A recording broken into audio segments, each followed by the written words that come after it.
Ladies and gentlemen, coming to the stage. Put your hands together for the last Mr. Big, baby.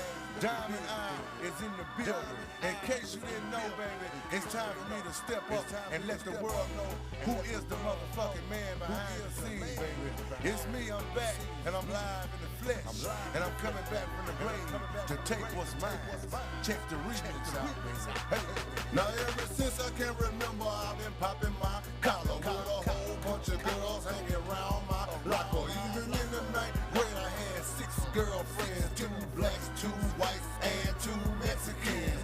When I graduated, no, I'm lying, I just quit. I said, fuck going to school, cause I knew I had a gift. How to make a bitch come, how to make a nigga run, how to get a lot of money. I ain't talking about toys. If you think I'm telling lies, go on, ask about me. In the 10th grade, I had cars parked down the street. And you wearing a school sweater, I'm wearing a black meat. And you got on Chinese shoes, I got gators on my feet. Now ever since I can remember, I've been popping my collar.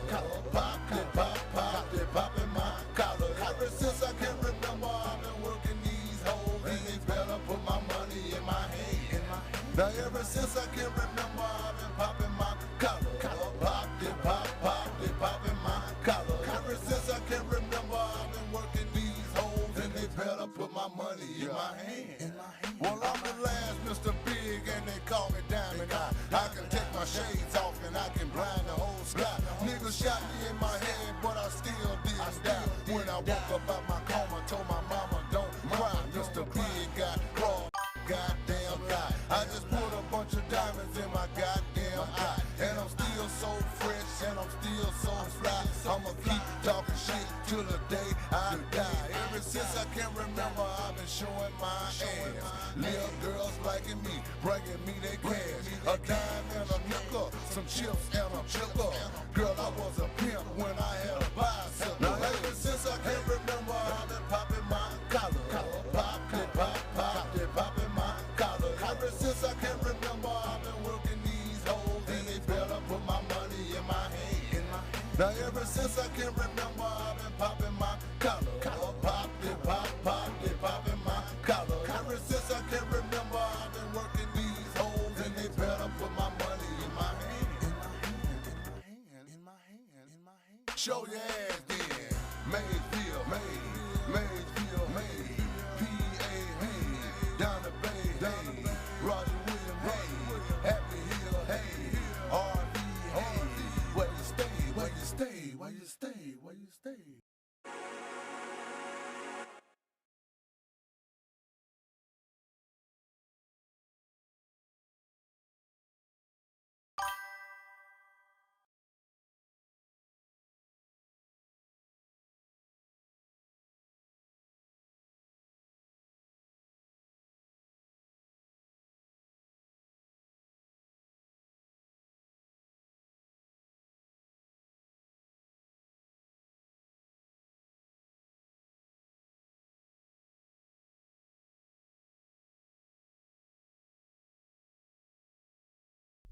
What's up? What's up? Hold on.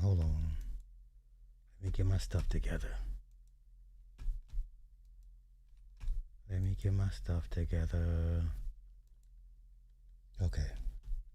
Okay. What's happening? Give me a quick sound check. Please and thank you.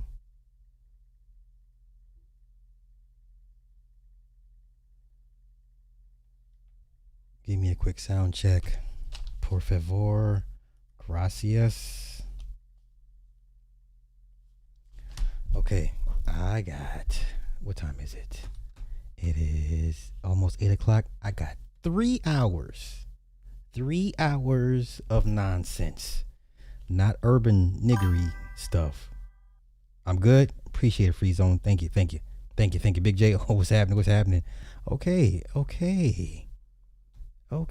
We here. Everybody's here. All right. My man Joey. Hey, Joey.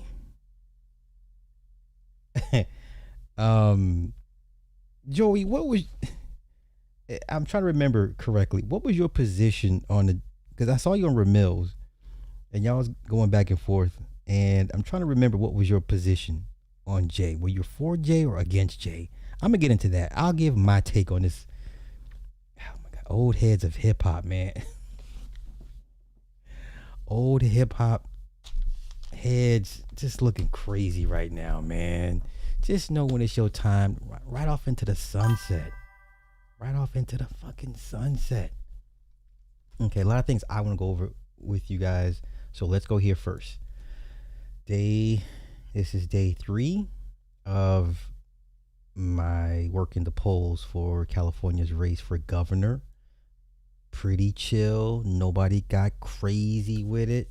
I want to go over the early projections for the governor's race. And when I said, someone had asked me who am I voting for, none of them. They're all trash. They're all trash. And I'll go over it with you guys. Okay. Let's see, I'm California governor.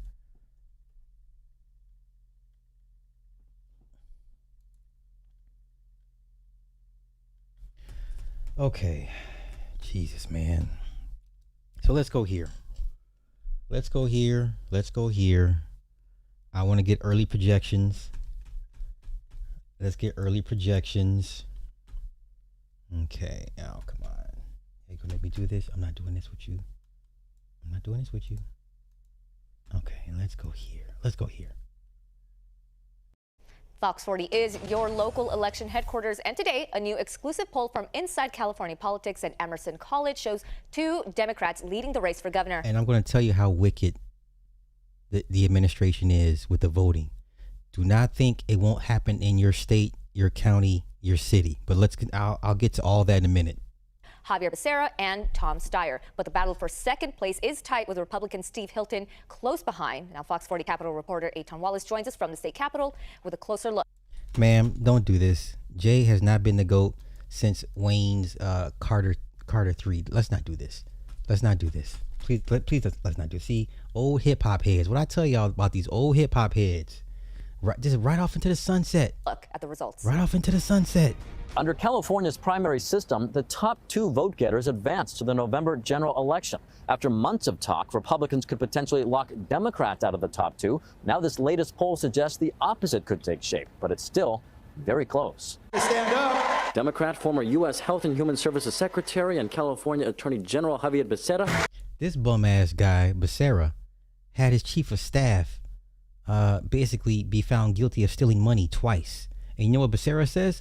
I don't know how that happened. How do you not know your chief of staff is not stealing money? But we're gonna get to all the top candidates running for governor. Once again, the race is it's 61 names on the ballot.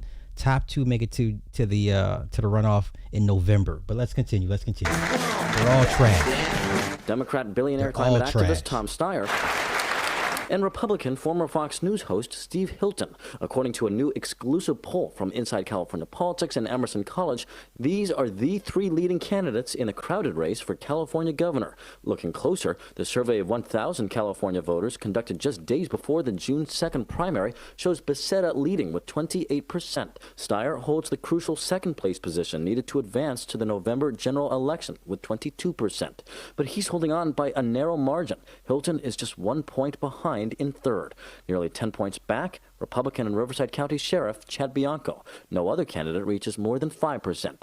Matt Taglia helped conduct the survey. I do think the headline here is that Becerra has a sizable lead. But beyond first place, eyes are on who will take second and advance to November. That second place is very much a dogfight between Hilton and Steyer. Or as Claremont McKenna College professor of government Jack Pitney describes it, the dead heat between Hilton and Steyer for second place. Yeah, one point is a de facto tie. Earlier in the race, some Democratic leaders expressed concern 2 Republicans could advance and shut Democrats out of the general election. But Pitney says... Now, for those that don't know, Chad Bianco, the sheriff out of River County, he confiscated 600,000 ballots. Okay? He confiscated 600,000 ballots from the 2024 election. Do you understand? And I'm gonna get to the whole government entities being able to touch ballots when they're not supposed to. Okay. This poll suggests the opposite scenario could take shape. It's possible that we could have a shutout of the Republicans. Very possible you could have two Democrats, Becerra and Steyer. Meantime, the number of undecided voters has dwindled to single digits. The poll also showing many supporters of lower polling candidates Katie Porter and Matt Mahan are still open to changing their minds. Nearly 40% of Mahan supporters say they could switch candidates, and more than half of Porter supporters say the same. That support might end up going to Becerra in the end. He's at 44% among Democratic voters, 36% among Hispanic voters, and 36% among women. So again, that is a broad coalition. I would certainly want to see that if I'm on Team Becerra heading into Election Day. Now, I find it funny that you white folk here in California complain about the Mexicans. And yet here you are, your leading candidate for governor is a Mexican. You know what? Let me shut up. For the full poll results, head to our website, fox40.com. Reporting downtown, covering local news that matters, Eitan Wallace. Fox. Okay. Now, so let me tell you how bad it's gotten so far. And so there's a loophole that the federal government, even though they're not supposed to touch the mail, even though the USPS is going private, it's still under federal jurisdiction. So you know what they're telling the voters now out here in California? Don't do mail-in ballots. Bring your ballots into the actual polling places and put it into white drop boxes. No government entity can touch anything in those white boxes. This is how bad it's gotten. I don't know what the word is in y'all's place, cities and towns. We've been told this yesterday. We're telling voters to do not mail in your ballots. Bring them in to the actual polling places and make sure it gets into the white drop box. That way no government entity can touch them. That's how bad it's gotten. That's how bad it's gotten. That's how important these midterms are. So keep y'all ears open. And if you guys are hearing the same things in y'all's locals, in your local city, towns, municipals, whatever, okay? I'm telling you, I'm on the front lines of this shit. That's how crazy it's got. Matter of fact, I believe California just tried to pass a law saying that no government entity can go to the post office and touch the ballots. This is insane. Man, so California.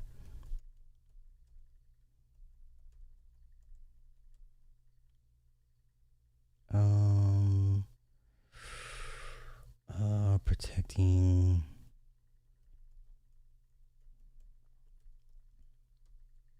Here we go. Let's see what pops up. Here we go.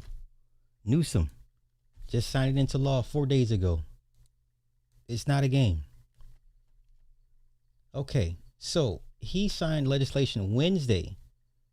Senate Bill 73 takes effect immediately. It limits when law enforcement can access ballots, voter lists, rosters, or certified voting technology. You heard it here first. I'm not sure what you guys are hearing, but what happens in California pretty much sweeps across the nation. Whatever we do first, pretty much y'all gonna catch it as well. Okay, this is how bad it's gotten.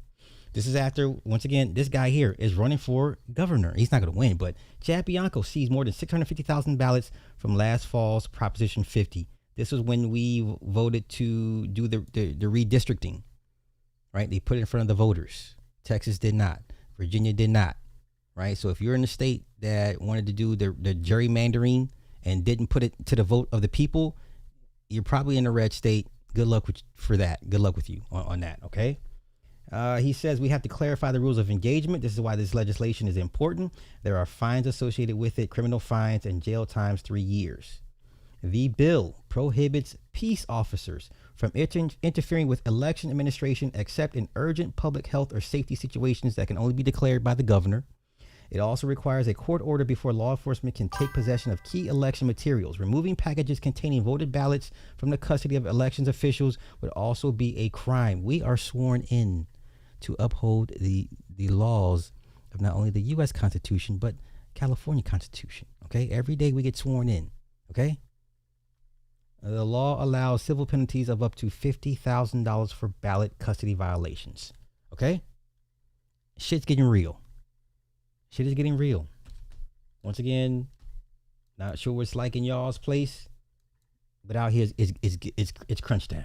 Tonight, California has a new law banning law enforcement from interfering in state elections and seizing ballots. That's right. CBS LA political reporter Tom Waite says the law also takes aim at President Trump's new $1.8 billion slush fund.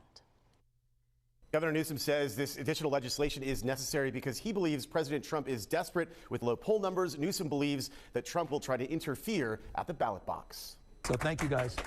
Governor Newsom signing new legislation that he says is intended to block efforts by President Trump to send in federal agents to intimidate voters at polling places. These guys are not screwing around. They're ruthless. Newsom and state Democrats say the new legislation will strengthen voter protections already in place. The law bans federal agents from entering polling places without a warrant, and Newsom says it adds protections against the seizure of ballots by law enforcement. Newsom calling out Republican candidate for governor Chad Bianco, the Riverside County sheriff, who used criminal warrants to seize hundreds of thousands of ballots from last fall's Prop 50 special election over unfounded claims that votes were not properly tabulated. You had a guy who's desperate for attention and wants me to use his name. Today I won't. They took 650,000, but that happened. It took the California Supreme Court to stop it on April 18th. Newsom has kept a low profile in the lead up to the June 2nd primary. As speculation swirls over whether he'll run for president in 2028, Newsom has not endorsed any of the Democrats running to replace him. I think Governor Newsom has been watching the ads for candidates running for office, and the Democrats are all saying they're going to stand up to Trump. So he must figure, I want to get in on that action too. Also on Governor Newsom's agenda, thwarting any Californian from accessing President Trump's nearly $1.8 billion anti-weaponization fund, created by acting Attorney General Todd Blanche, who also served as President Trump's criminal defense attorney. Blanche says the fund could be used to pay out the rioters who attacked the Capitol on January 6th. A similar measure that's been introduced in New York State. The problem is it's constitutionally dubious at best, and even that's a compliment. This is a taking. If you're taking 100% of something, that comes under the Fifth Amendment, and you can't do that without due process of law. There's already been intense bipartisan backlash to President Trump's anti-weaponization fund. Also, a group of judges and Capitol police officers are suing to block it. Reporting from the newsroom, I'm Tom Waite, CBS LA. Okay, so I do believe a judge has blocked it. The administration said they're gonna pause on it for now. There is no pause. If a federal judge says no, that's the end of it. Then that's the end of it. They're not gonna appeal it, right? Okay, man. I don't think it's ever been this bad. Even if you ran through the politics of the 60s and the 70s with the Red Scare, McCarthyism, communism, I don't think it was never like this. I don't know. No, I take that back, because back then they just whack you and really get rid of you and make you disappear. I don't know. I don't know if this is a worse time than, let's say, back in the 60s. Because back then they would just literally come to your house and just take you up out of there and never be seen again. I don't know.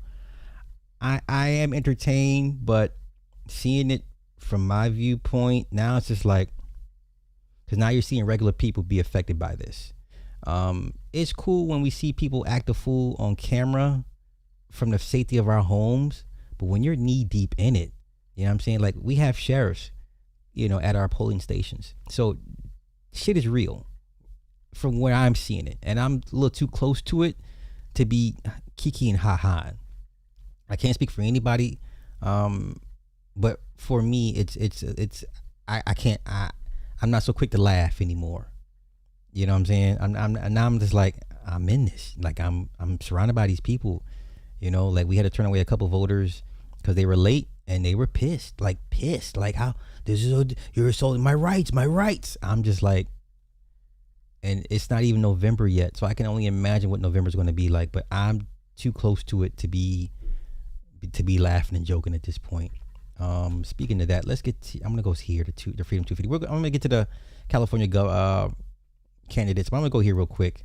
A number of artists have recently said they will not perform at the multi-day Great American State Fair next month at Washington, D.C.'s National Mall. It's being put on by the group Freedom 250, which our media partners at the BBC say was launched last year by the Trump administration, with the president appointing its CEO. He will also kick off the concert. One performer, though, says he will stop, collaborate, and listen. Would you like me to call you Robert, Vanilla, Mr. Ice? You pick.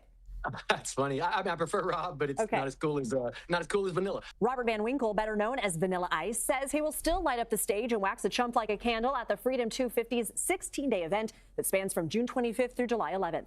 It's simple as a pimple for me. There's nothing to it. It's the birthday of America, 250 years. It's not anything to do with politics. I don't know why they're turning it into politics.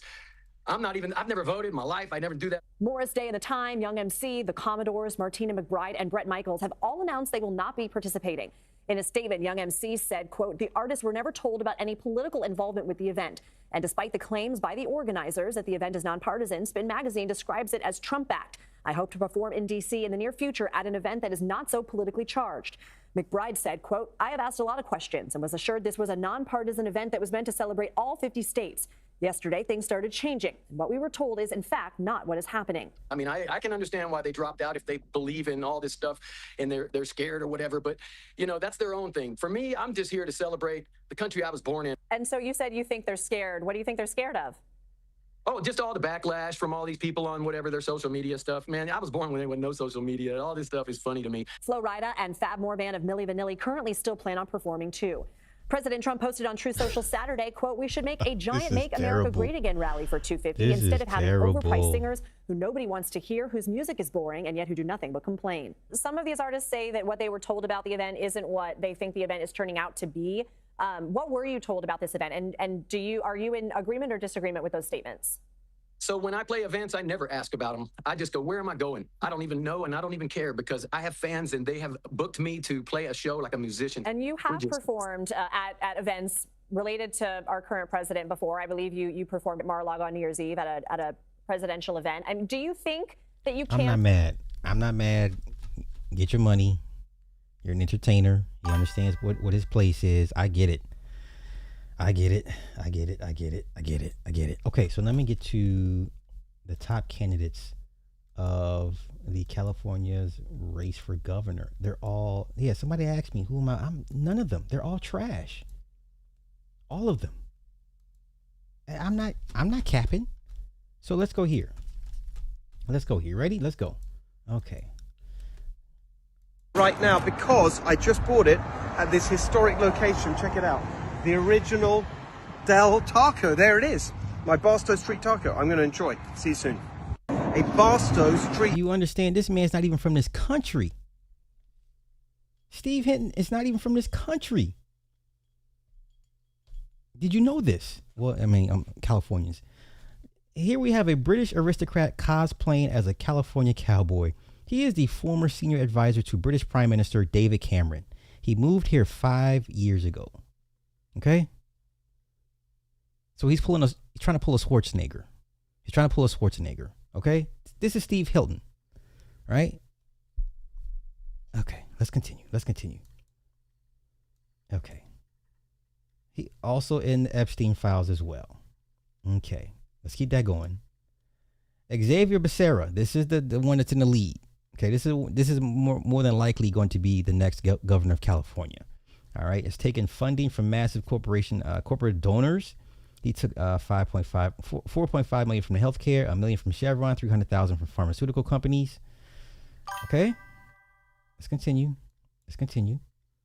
Okay, Tom Steyer, this guy's a billionaire. Why would you want a billionaire to run your state? J.B. Pritzker in Illinois is doing a pretty good job, but he's an outlier. Okay. And he calls himself a class trader, only candidate for a billionaire tax. Right. He spent $123 million of his own money towards his campaign. Sir, we cannot relate to you. We are not the same. We cannot relate to you. Sorry. All right. Katie Porter. Okay. Former employees have alleged high turnover and a hostile workplace culture. Right. Multiple former staffers have publicly criticized her management style. Yeah, she's a cunt. Okay. Here's a guy, Chad Bianco, Riverside County Sheriff. Let's see. His jail system is under investigation over record in custody deaths, jail conditions, and department practices. Okay. Says he won't provide school, food, or care for any undocumented people. Has ties to the Oath Keeper militia. Okay. All right. Matt Mahan raised millions from Silicon Valley and billionaires in tech and AI. Okay. I'm not voting for none of these people. None of them. They're all trash. All of them. They're all trash. Okay? They're all trash.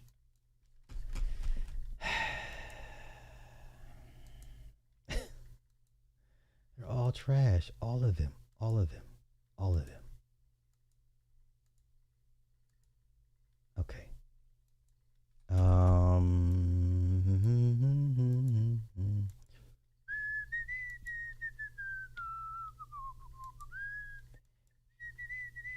Where do I go first? Let's do okay, let's do some clips first, and then we'll get into some 50 Cent and all you guys, or no, let's get to the Diddy 50 Cent thing. You guys are weird. Not you guys, but some of you guys are weird. Some of you content creators are weird. Let's go here first. Made me cold-hearted was this lady named Eda Mumford. The shit that really made me cold-hearted was this lady named Eda Mumford. She used to abuse me, beat me like crazy, and she killed my foster brother. She chopped him up and put him in the freezer. Her name Eda Mumford. She chopped him up and put him in the freezer. But she calls the police and tell the police he never came home. So we ride around a cop car. I know he never went to school. She telling him he never came home, as if he left. You feel me? So we ride around for hours, looking for somebody that I already know dead in the freezer. How old were you when this happened? 3. I was 3 years old. That was her.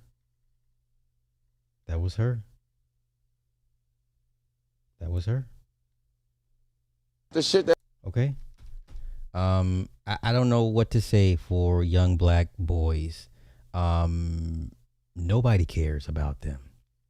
Nobody. Even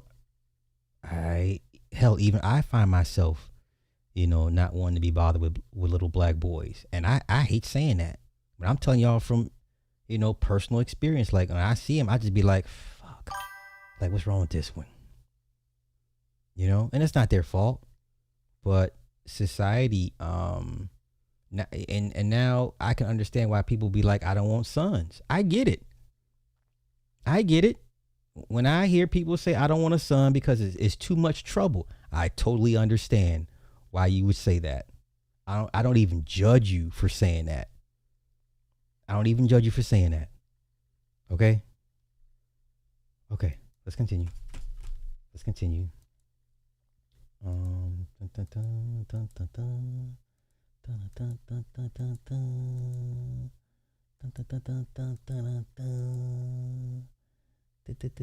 go here. Let's get back to the politics real quick. Listen, these white folk gonna put in the work. They gonna do what God. They gonna put in God's work. Black people, you can't even handle the National Black Caucus, but these white folk gonna run up on the elected officials all day. Let's go. Guess who's at Greensburg Walmart? John Federmaga. Let me see if I can say something. Listen, out here caught lacking at the grocery store. These white folk will run up on their elected officials like, "Hey, I voted for you. What happened?" Black folk won't do nothing to their elected officials. I saw the clip when the man said, "We need a brown and black coalition," and them black folk booed him. But that's all you're gonna do is boo him. You're not gonna run up on him and be like, "Hey, what the fuck was that all about?" I ain't never seen nobody run up on Jesse Jackson, Al Sharpton, Byron Donalds, whoever black leaders is. You don't run up. You don't check these people. These white folk will check these people.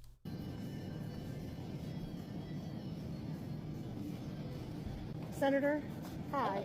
Just wondering if you could register as independent. I was just wondering if you could just register as an independent. Yeah, he might as well register as an independent or a Republican at this point, because he's a registered Democrat, but he votes Republican. Come on. Could you register as an independent?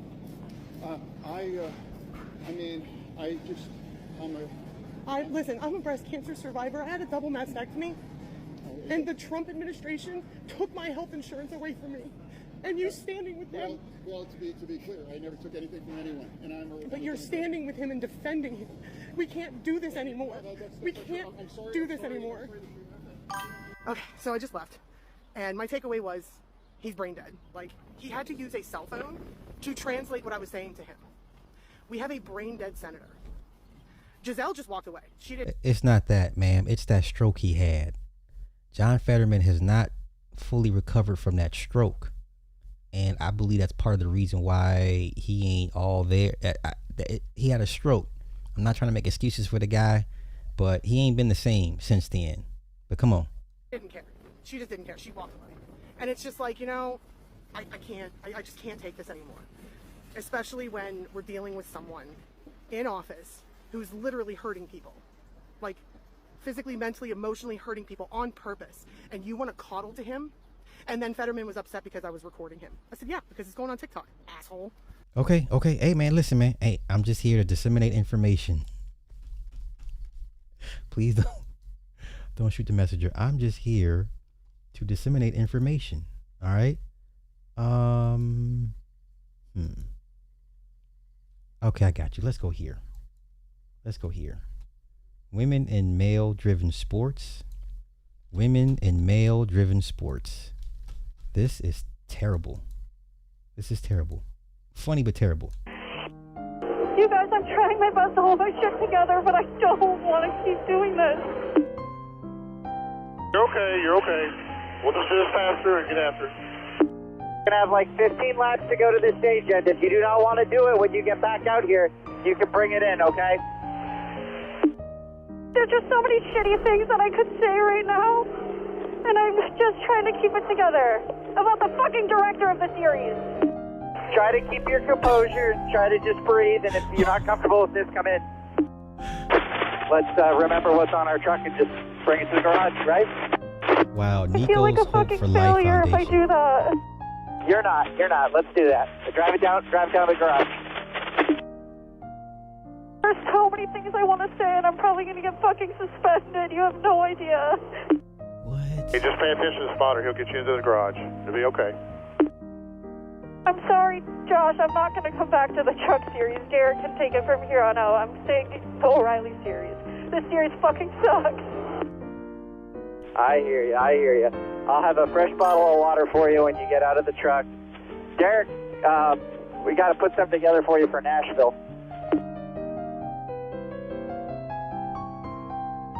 The amount of hate I'm going to get online for this is just going to be insane. I'm not ready. Ma'am. Pass-through penalty right here. Ma'am. Natalie Decker. Ma'am. Now you see why them country boys don't want y'all in their motorsports? Do you understand why they don't want you in?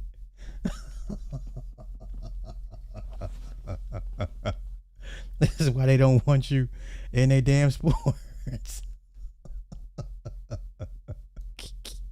I'm just talking about Natalie Decker. Obviously, the radio doesn't sound great. I think what we heard there was somebody, I mean, it's emotions that we've all probably felt at some point, especially as women in racing, but also just anybody in racing. I think you kind of start to realize at a point that you're maybe in over your head. All of these emotions are coming at you of shame and pride, and then you start thinking that your brain almost spirals, and you start thinking about, oh, well, these people on social media are going to say this, or I'm letting this sponsor down, or this person. And for somebody like Natalie, who's been very outward about not caring, I think that, you know, if that's the realization that she was having in this moment, that's why the emotions were even heavier. Because don't have it during a race. You could really hinder the race in a negative way. You're spazzing out, having a conniption fit, and everyone's, you know, we're all doing about $150, you know, around the track, and here you are having a conniption fit, like in the real of the race, bitch. No. She was admitting to herself that she was in over her head. For that, I honestly commend her. Dover is one of the hardest places not to be good. Anybody can get out of control in their mind when that stuff's happening. I mean, we had a meltdown with Cody yesterday. It's a tough place to bring somebody that doesn't have much racing experience. I want to see Natalie running Hickory or Tri-County every week. Yeah. I don't want Natalie racing once every 2 months. I want her family to create this schedule that's just... Okay, there's nobody to blame but the white men that allowed this to happen. Okay, white men run NASCAR. They run the truck series. They run the little sprinters. They run everything in NASCAR. Anything motorsports related in the U.S., they run it. White men allowed this to happen. Danica Patrick. Even though Danica, still shouldn't have the ass out. For what? You taking up space. You are watering down the sport. I'm sorry. No. Have a woman's truck series. Have a woman's racing series. Don't. Come on, man. You know what I'm saying? Like, what? No, bitch. Like, okay, let's go here. Okay, so we're gonna go to. We're gonna go to the sad part of the show. Lots of parents harming their children. Let's go.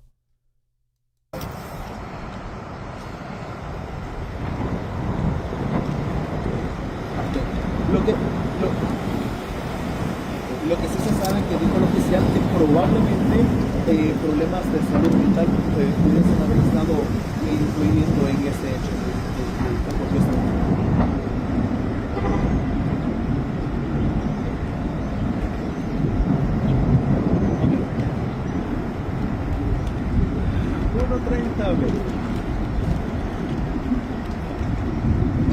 Now, to be fair, when men go off the rails, you'd never cut the men no slack. But when women go off the rails, oh my God, why? But that's society. That's society. That's society.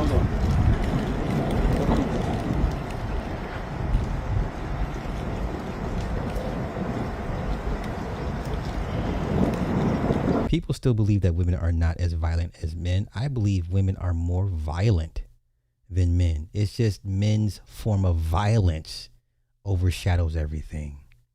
But I inherently believe that women are more violent than men. It's just when men do it, they take it to the nth degree. Okay? That's just my opinion. That's my opinion.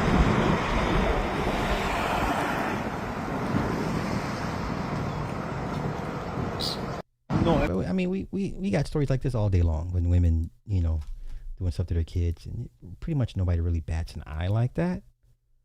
It's like, oh no. This is terrible. This is a terrible story.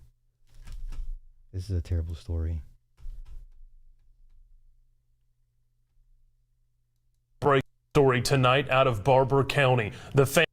Gruesome and heartbreaking story tonight out of Barber County. The family of a missing 18-year-old says after searching for him for days, they made a horrifying discovery in the woods. WDHN's Elizabeth White has more for us tonight, and we do want to warn you the details in this story are disturbing. But they got to pay all I'm going to pay.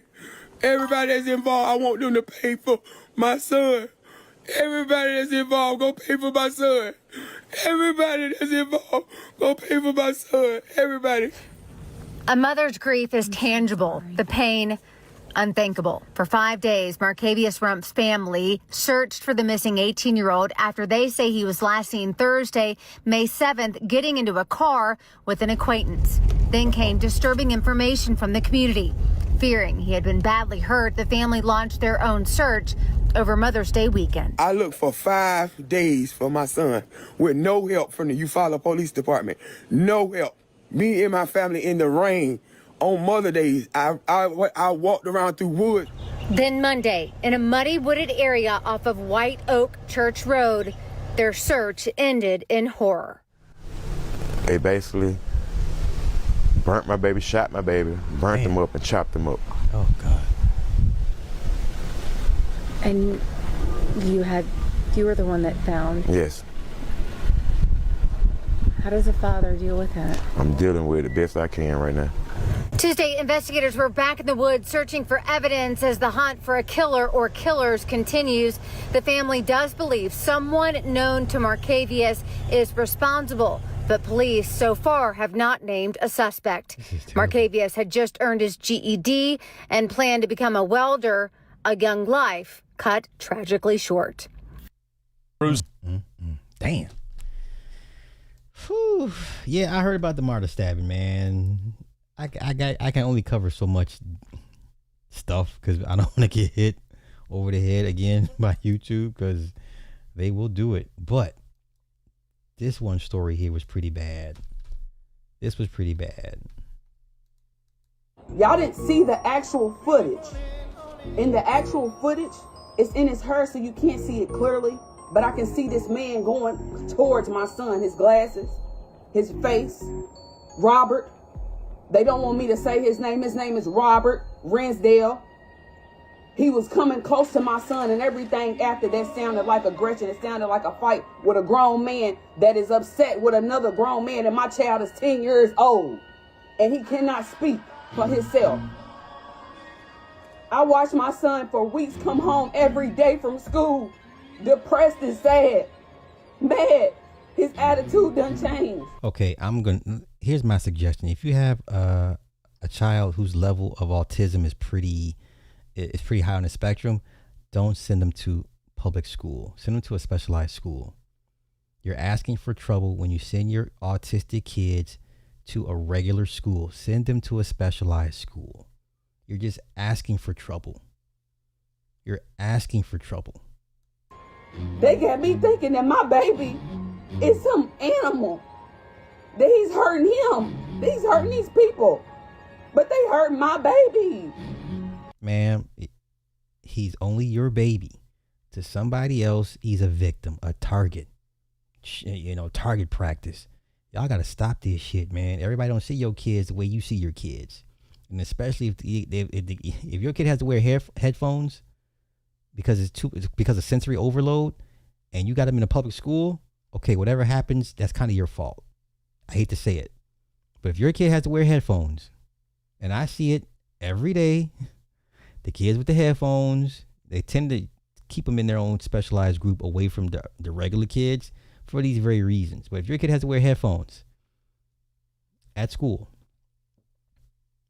don't send them to a public school. You're asking for trouble. There's nobody to blame but you, mom, dad. They had me under the impression, but I knew better. And they want me to shut up and not say it. Fuck it. Okay, I get it, sis, but take your kid up out of there, man. Take him to a specialized school. I don't know what else to tell you. Okay. Do we care about this? Okay, last little clip, and then we're going to get into the 50 Diddy, I think you guys are weird segment of the show. Night, Anna Kepner's 16-year-old stepbrother allegedly killed her on their family cruise. Timothy Hudson was just charged as an adult with Anna's murder, and we now know he was obsessed with her and more about what really happened. On November 2nd, 8 members of their blended family boarded a Carnival cruise ship for their first vacation together since Anna's dad married Timothy's mom. Now, the only question I have is, did Anna tell her dad, hey, I don't like this dude. Keep this dude away from me. I don't know, as a dad with a blended family, and your child comes to you and says, hey, this one particular so-called family member is a problem for me. Should the dad just say, you know what? Okay, to hell with this relationship, to hell with our living situation. My child does not feel safe. To hell with all of y'all. Me and my baby, we're packing our bags and we're going. Should the dad have done that? Now, and when I say this, when I ask the question, be realistic. Do you think the father should have just blown up his marriage? Should the father have blown up his marriage and taken his daughter and moved back home with his mom or whatever and just start all over again from scratch? They booked 3 cabins for 6 nights, and the parents say that the teenagers, Anna, her 14-year-old brother, and their new stepbrother Timothy, asked if they could share one. As far as we know, the first few nights were fine, but on night 5, Anna went down to the... Now, there are reports where Anna had expressed to her friends she didn't like the boy. She thought the boy was creepy. She thought the boy was obsessed. So for her to ask to share rooms with him I don't believe that, but let's continue. Casino with some of the adults, and after she left, they never saw her again. Surveillance footage confirmed she did make it back to the cabin, but then her 14-year-old brother went to go take pictures of the ship, leaving her alone with Timothy. When he came back, their door was locked, and he could hear Timothy yelling at Anna and what sounded like chairs being thrown across the room. He went back to the deck and returned to their cabin a second time later that night, and he said this time he was able to get in and saw Anna wasn't in her bed, but he just figured she was out with the adults. So he went to sleep in the room with Timothy. Okay, I hear what y'all saying, but guess what? That's not realistic. That's not realistic. The average person is not going to blow up their marriage to their spouse because one kid doesn't get along with the other kid. That's not reality, y'all. That's not reality. I'm just saying. I hear what you're saying. I'm not saying you guys are wrong, but that's not reality. And not realizing that his sister was actually in there. Then that next morning on Friday, Anna didn't show up for family breakfast on the ship, and her dad Christopher and stepmom Chantel realized that she was missing. As they were searching for her, there was a medical emergency announcement over the intercoms, and with that, they raced to the teenager's cabin. Tragically, a member of housekeeping had found Anna wrapped in a blanket, covered in life vests, and hidden under her bed. When the ship docked in Miami, the medical examiner was waiting, and Timothy was immediately taken for a psychiatric evaluation. He was described as an emotional mess and kept repeating to officials that he could not remember what happened. That same night, his mom Chantel texted her ex-husband and said they had an emergency and that they would know if their son would be charged after they got Anna's autopsy. She also said she would reiterate to the FBI that they did not want his name released, with more of their text showing that they would do their best to keep Timothy out of this and were worried because Anna's story was already spreading on TikTok. At the time, all the public knew was that she had been found on the ship, and Timothy's name did stay out of the media for about another week. But then on November 17th, Anna's uncle posted this, claiming her stepbrother was involved before any of it was. Covered her with life jackets and slept on that bed like nothing happened. He told his stepmom when no one could find Anna on the ship. So yes, they know who did this, and it sickens me that the father, Chris, remains silent about it. Please pass this on till maybe it gets to someone that can do something about it. If nothing is done, it will all come out on the 20th. At least that's what. Okay. Wow.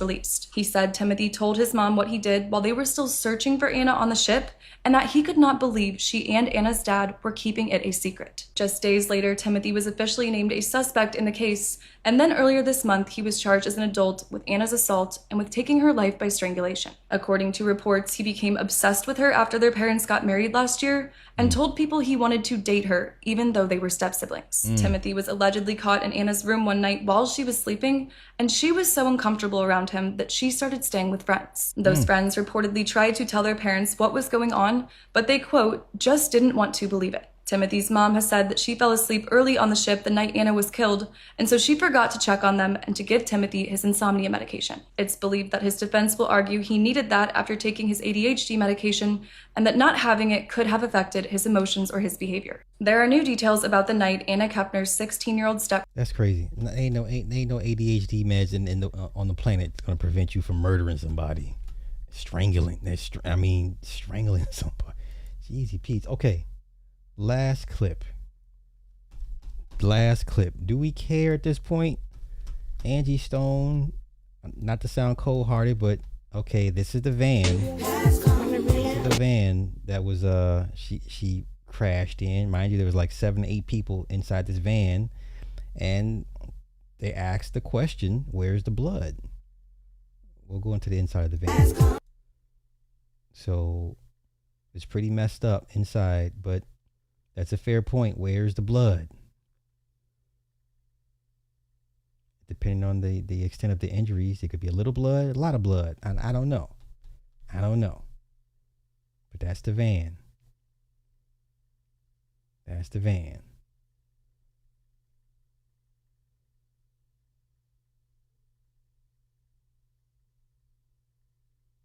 Ooh, buddy. That's bad. Well, I mean, as you can see, I don't know.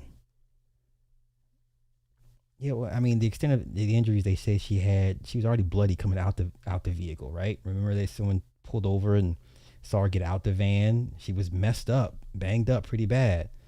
But yeah, there's no blood. Okay. Do you care? All right, let's get to it. My take on this whole 50 versus Diddy thing, it's diabolical.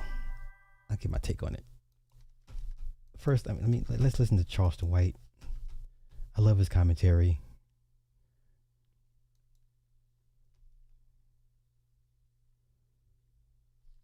Oh, my bad.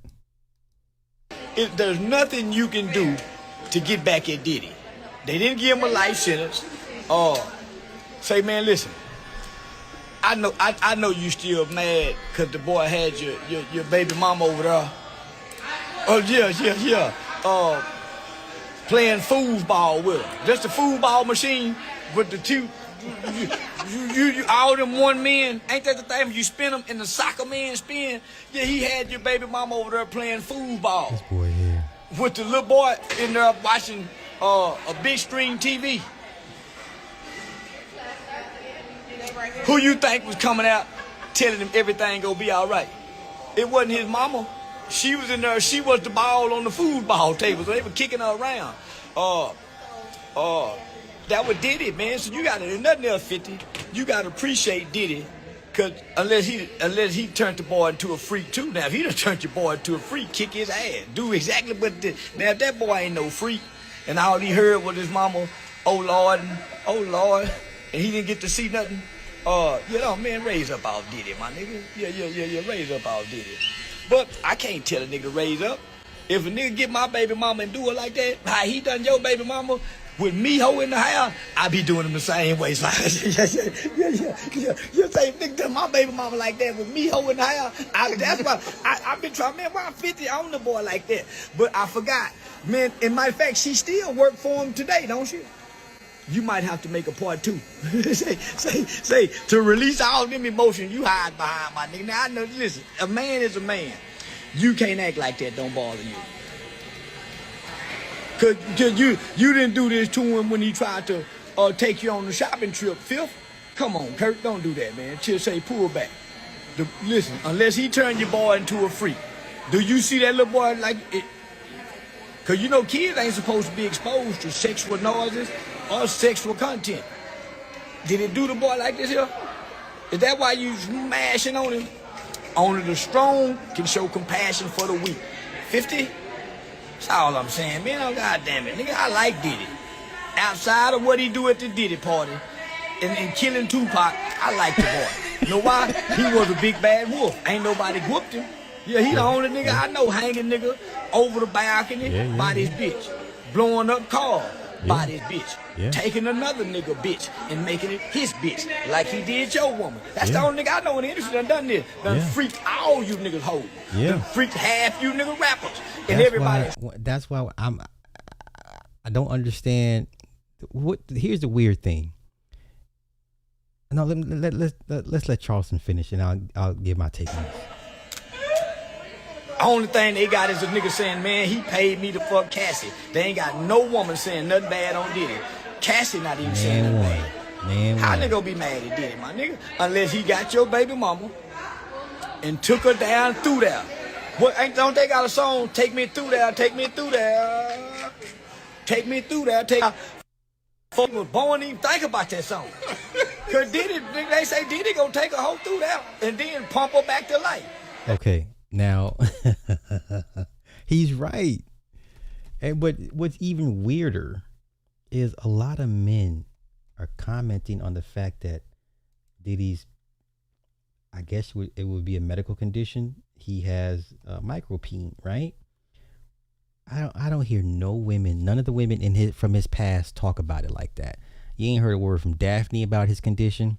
You ain't heard Cassie mention his condition. J-Lo has never mentioned his condition. Who else was with Diddy? It was a white chick that he used to date, some actress. You've never heard no white woman or no woman from his past. Carisha never said nothing about his micropene. Yet the last 24 hours, all I see are black men talking about his micropene. What is wrong with y'all? You know, the messed up part is, even with his micropene, he still get more pussy and will get more pussy and do more things with pussy than you guys will ever do with your own peen. How weird are these guys right now? How are you out here making a video about Diddy's micropene? If the women ain't tripping, what?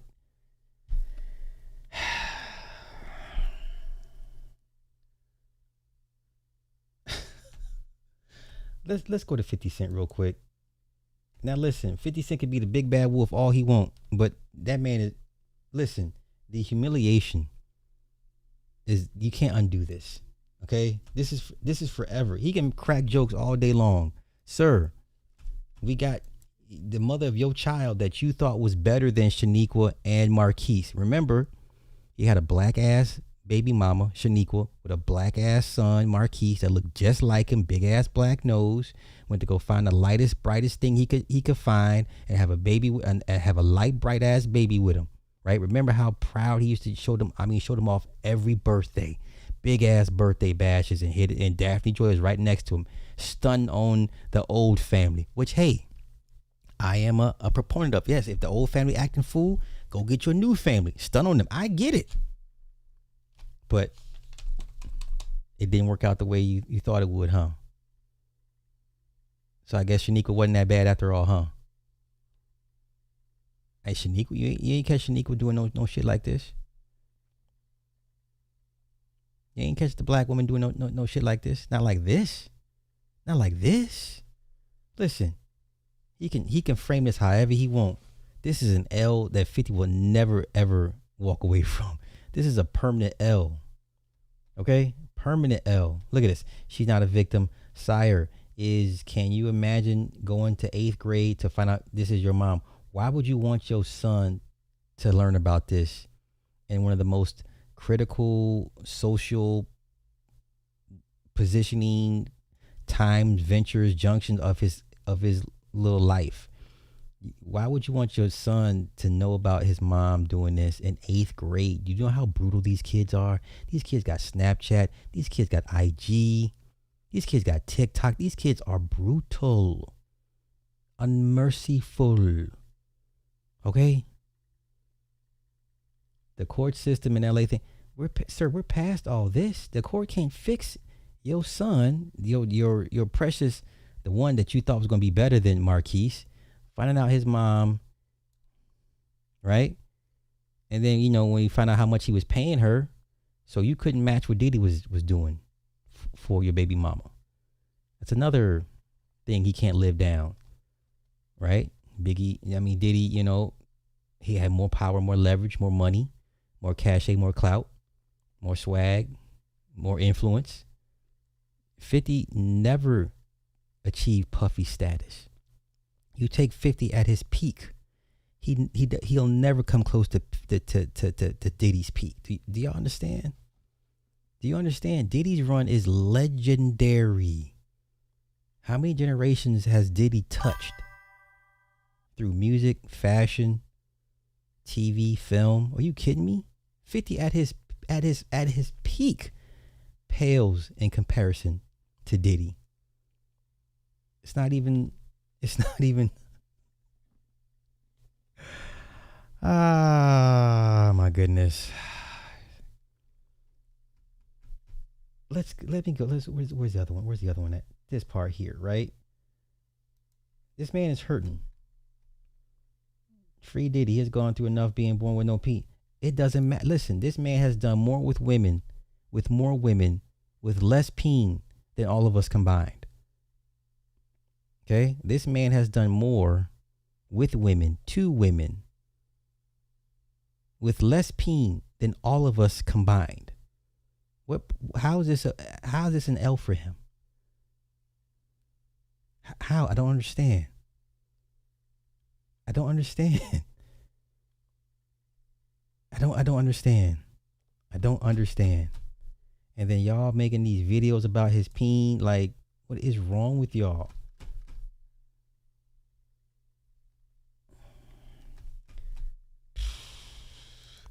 Where's that clip at? I don't want to get petty with this shit. Man, let me go take a look. Let me see what this nigga said. Let me see what y'all niggas saying on Insta. Let me see what he said. What did he say about the peen part? Cause y'all getting a little too weird for me at this point. Nope, that wasn't it. That wasn't it. Nope, that wasn't it. Yeah, y'all getting a little too weird for me.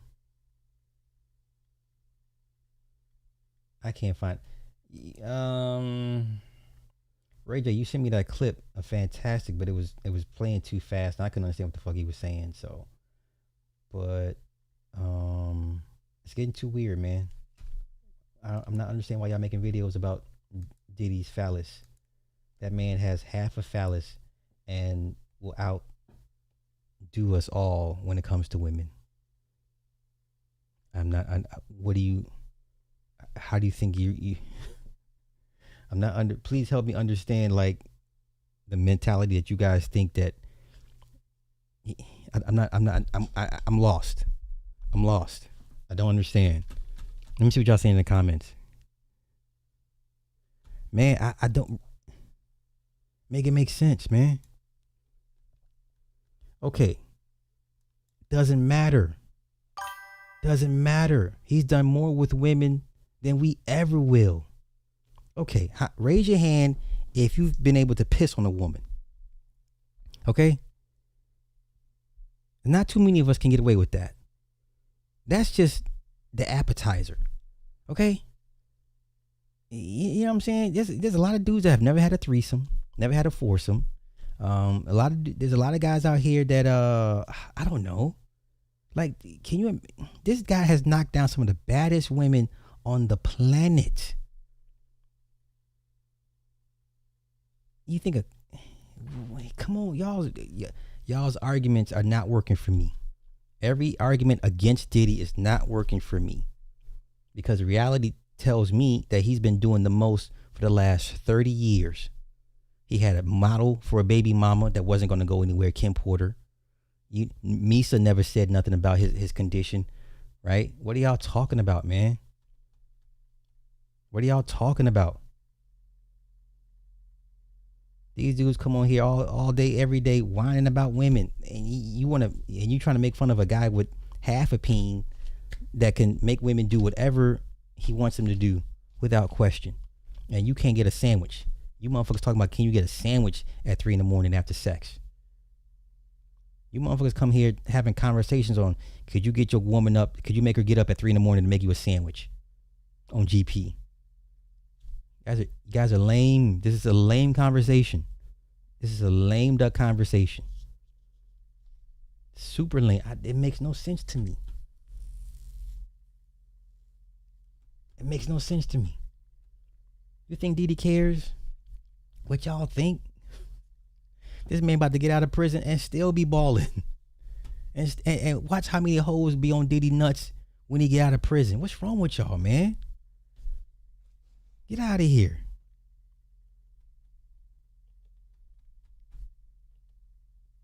No, I mean foursome as in 3 women, 1 man.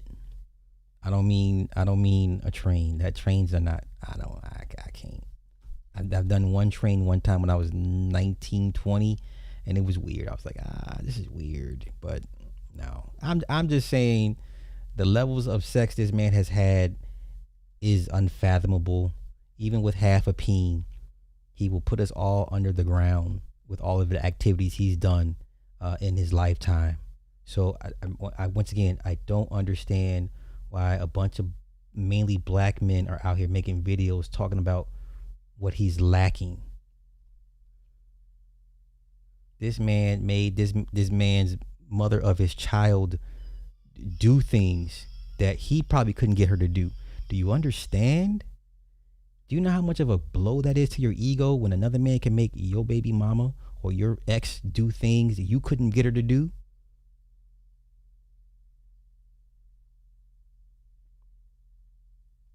Hello. Hello. Hello. Is anybody home? Is this thing on? Am I making sense? This is how down bad guys are, man. This is how down bad guys are. They'll take a win any way they see it. Okay. What's your point? What's your point? What's your point? Because when Kevin Samuel said leave with your wallet, y'all didn't say shit then. So, but when Diddy does it, now it's a problem. Come on, y'all make up y'all fucking minds, man. That's why I don't take y'all serious. That's why I don't take y'all internet coalition serious. I don't take none of y'all's lifestyle serious. You niggas be on the internet saying anything.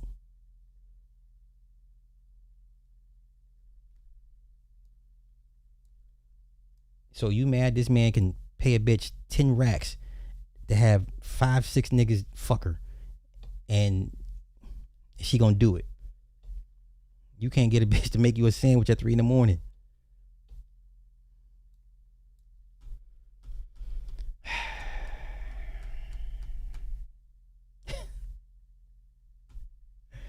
Man, now I'm back rooting for Diddy. At first I was like, Diddy's he's a devil. Now I'm like, you know what? I'm rooting for Diddy now. I told you when it comes to sex, that's when you see the division. And when it comes to sex, and you have a majority of black men that don't get sex. They don't either get sex or it's not good sex. And when you see when they see somebody that, you know, that gets it way more than them in ways that they can only imagine. This is why they still watch porn. This is why they still come online and express their frustrations, right? This is why they have to talk about underage, age of consent, because now it's like the old women don't want you. Now what other choices you got? Now you gotta knock it down to JUCO. Now no, it's not JUCO's not enough. Now we got to talk about Romeo and Juliet laws. Now you're asking questions. Is it okay for a 24-year-old to be with a 16-year-old? Like, why would you? Who's asking these questions? You guys are in your 40s and 50s. Yes, you're never gonna get your childhood back. You're never gonna get that high school prom bitch back. Some of you niggas didn't even fucking college like that. I don't know what it is with y'all. Some of you guys are just lost causes. And y'all's rhetoric is just sad.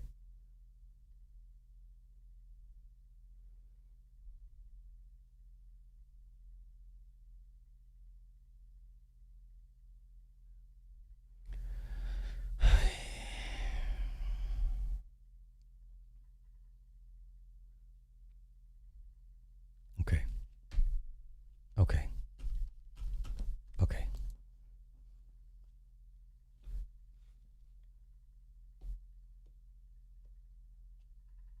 All right.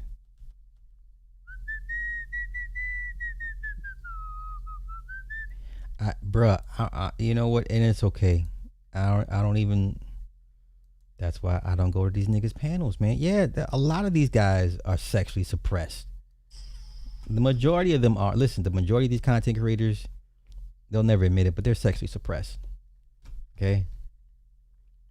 Just listen to the content. It's like, what is this? Like, no. Sexually healthy men don't talk like how you motherfuckers talk like. But okay. So now let's go. Okay, you know what? Let me go to Twitter. Let me see what they're saying on Twitter. Let me see what the guys are saying on Twitter.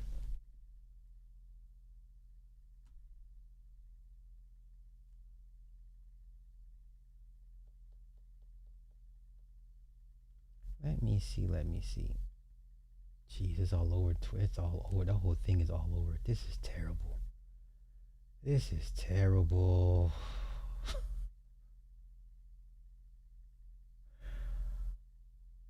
Okay, let's go here. Young Miami. I'm here for it. I'm here for it. Definitely eat pussy. I like my. They say they don't. They say they don't. So is it true or not?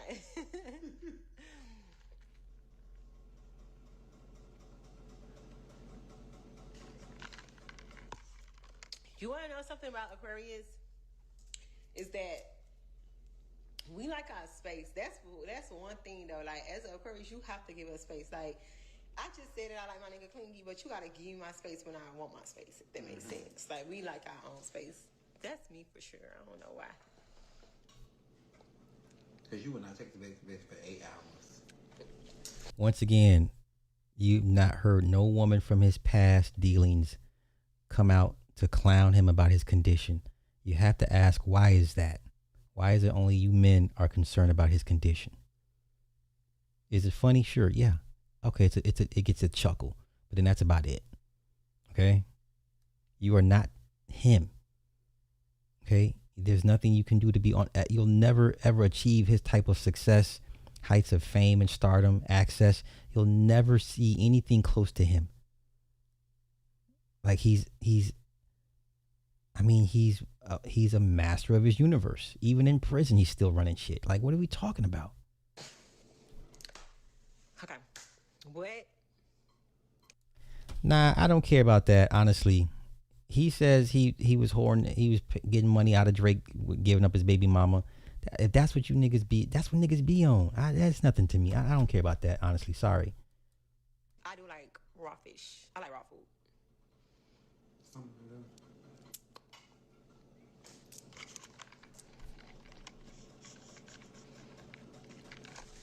I'm drinking Don Julio and so he go to work. That's enough space. I think like this is what I call space. Like my space will be like, okay, I don't see you for a couple of hours, probably like 4 hours, but then I got today I'm gonna start missing you. Okay. Let me pull it back because I don't want to catch it. I don't want to get hit. Let me see what they talking about. Okay. All right, 50 Cent crashing out. Listen. I don't care how many men you beat up in the boxing ring. I don't care how many street fights you win. Yo, when the next man can have the mother of your child out here doing things that you couldn't get her to do, and then have it broadcast in front of the world, right? And this is the same family you was trying to stunt on in front of the old family. You don't think Shaniqua or Shakita, whatever her name is, Shaniqua and Marquise just sitting back and laughing at 50 right now? He used to clown him for decades. How that them tables turn right now. Let's go here. Yo. What the fuck is going on here, man? I'm gonna put the the live on when I go running. See, I can see me. I'll be running outside. Hey, ain't nobody ever put hands on Diddy. I ain't never seen nobody run up on Diddy. Diddy never got stabbed. Nobody pulled a pistol on Diddy. Nobody touched Diddy. What are you talking about, man? What are you talking about? Diddy done lived. Listen, Diddy has lived through BMF. He has lived through death row. Are you kidding me right now? Like, he's the closest thing to a Harlem Godfather that you will ever see. He is the closest thing to a Harlem Godfather you will ever see in your current lifetime. This man has seen it all. The Crusade tomorrow. Y'all gonna have to keep up with me. I'm gonna have to show y'all the car so you see it. We putting the work in.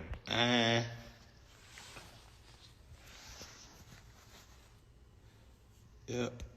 Let me see what this is. Sent the request. Nah, something ain't wrong with this. Something wrong with this shit. Ain't no way I got it. This shit say I only got 11,000 people. Okay, bro. Okay. Yeah. Okay. Gotcha. All right. Gotcha. Okay. Where all these new people come in with all the dumb shit? 1,000 people, 11,000. Nah, this is not. I ain't been on the live. Wait, this is the same Diddy that slapped up J. Cole, pissed on Drake. Okay, gotcha. In a long time. But boy, I'm getting the right. You know what? I give Loon credit. Loon is cut from the cloth. Okay, so we got one nigga out of 50 that put hands on Diddy. And it's none of the guys that you expect to put hands on Diddy. Okay. We'll take the one out of 50 that put hands on Diddy. Fair enough. Right. No, sir. That was Steve Stout that he hit with the champagne bottle.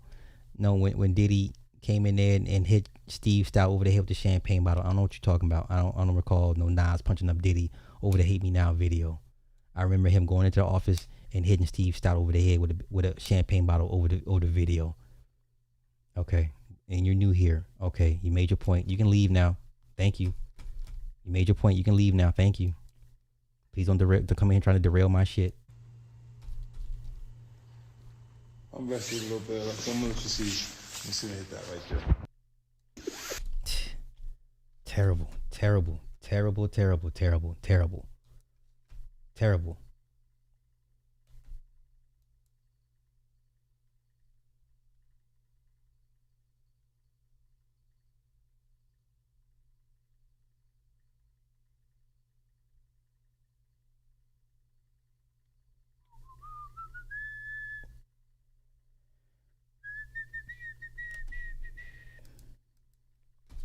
Listen, Daphne Joy is not going to be known as Diddy's conquest.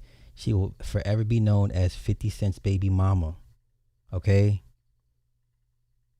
Daphne Joy will be known as 50 Cent's baby mama, not Diddy's conquest. There's a difference. Do you understand the optics on this thing? This dude looks shady as hell anyway, and he the one that leaked the damn tape. Why aren't you guys mad at this guy for leaking the tape? Well, you started having sex with Jane Doe, and then Diddy actually joined in the first time? Yeah, he joined in the first time because that's what she requested.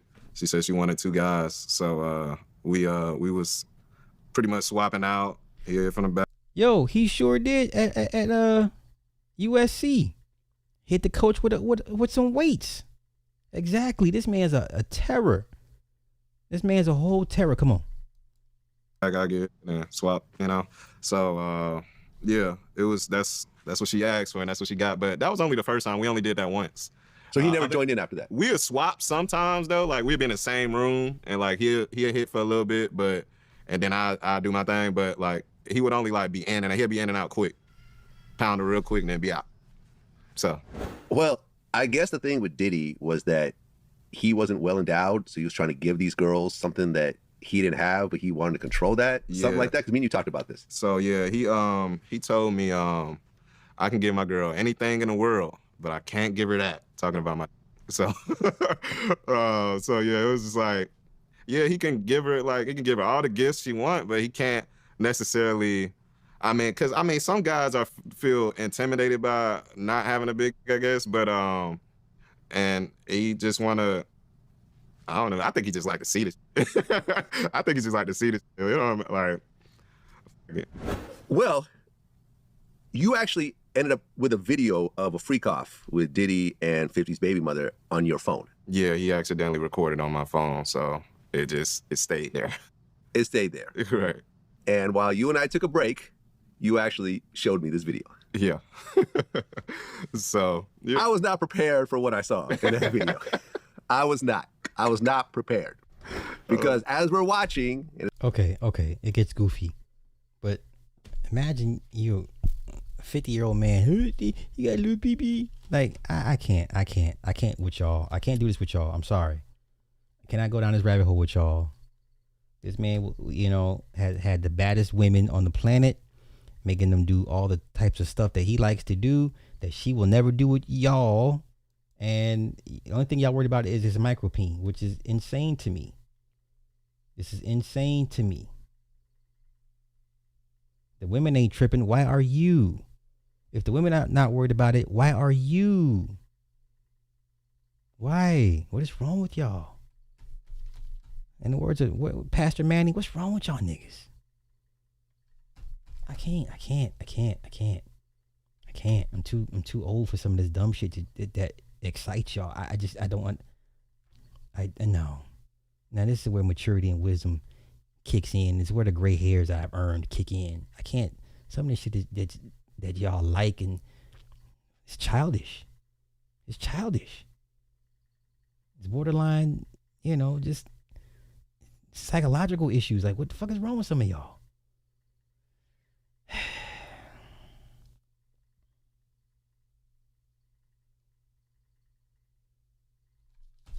Man. Joey. Hey, you know what? I'll be petty for 5 minutes. Ain't that what Fantastic talking about the micropene? Hey, somebody find me the clip of Fantastic talking about it. Find me the clip. I guess we're gonna find it. We're gonna get us a victim tonight. Find me the clip. Give me the clip of him talking about the micropene. Why would you talk about another man's? Y'all to be the first one talking about pause. But yeah, here you go with Diddy micropene in your mouth. Make it make sense. Somebody find me a clip of Fantastic talking about the micropene. Yeah, please and thank you. Yeah, blame Obsidian, good swordsman. Exactly. Started with Obsidian. Y'all gave him a pass to say all types of egregious stuff when it comes to men on men copulation and men on men activities, right? Obsidian said, Y'all need to be monitored or dressed by queer guys, and then you need to be surrounded by fine swordsmen. And I'm just like, what in the hell? It's on TikTok? Okay. Let's go to TikTok. Niggas want to be famous so bad. That's insane to me. That's insane to me. What did he say on TikTok? Well, let me do this real quick. Let me go to the live. Some of y'all don't have wrenches, so let me go fix that real quick. Hold on.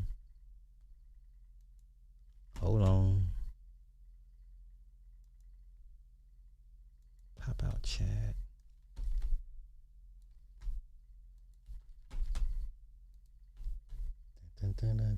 Where's she at? Where you ass at?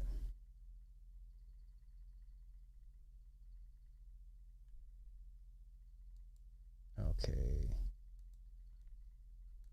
Once again, y'all gotta cut me some slack. My channel was hacked 2 weeks ago, so they have made some changes I gotta redo or undo. Man, listen, Joey. What? What is the name of not Concrete, but Sister George's channel? What was the name of her channel, y'all? Sister George. What was the name of her channel? Sister George. YouTube. What was the name of her channel, y'all? Here we go. I found it. Let me see. Let me look up something real quick. Live. Let me find something real quick. Where's this? Wesley. Did she pull it? Oh, man. I think she pulled it, man. Oh. I think she pulled it, y'all. Damn it. I don't see that Wesley Pipes interview. I think she done pulled that shit. Why, sis? Why?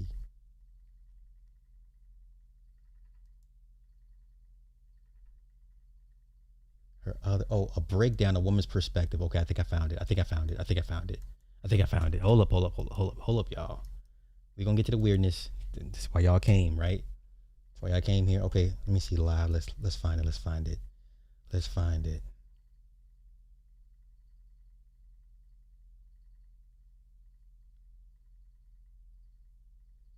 Where is the Wesley Pipes video? Where is the Wesley Pipes video? Wait, help me look for it, y'all. Help me look for it. help me look for it. help me look for it. Where is it? Where is it?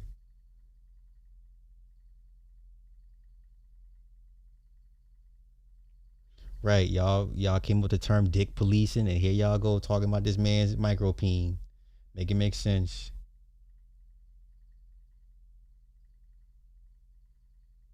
Let me know if y'all find the Wesley Pipes interview before I do.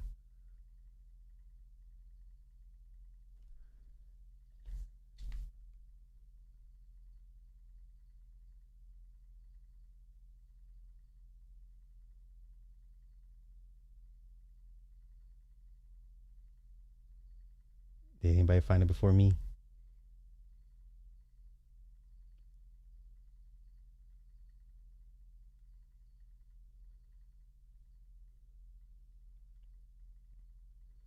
Look at all these topics that were important to black men back then. This is bad, y'all.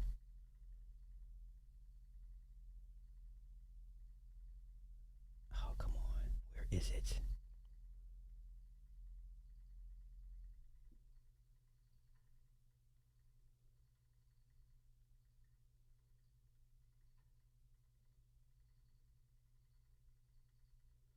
I know it's got to be still here. It's got to be still here.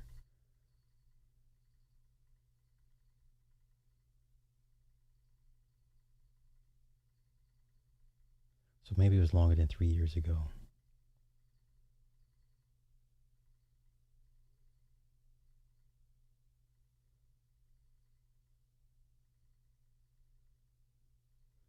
y'all see, let me know. Oh, you found it? Okay, third. Oh, see, third.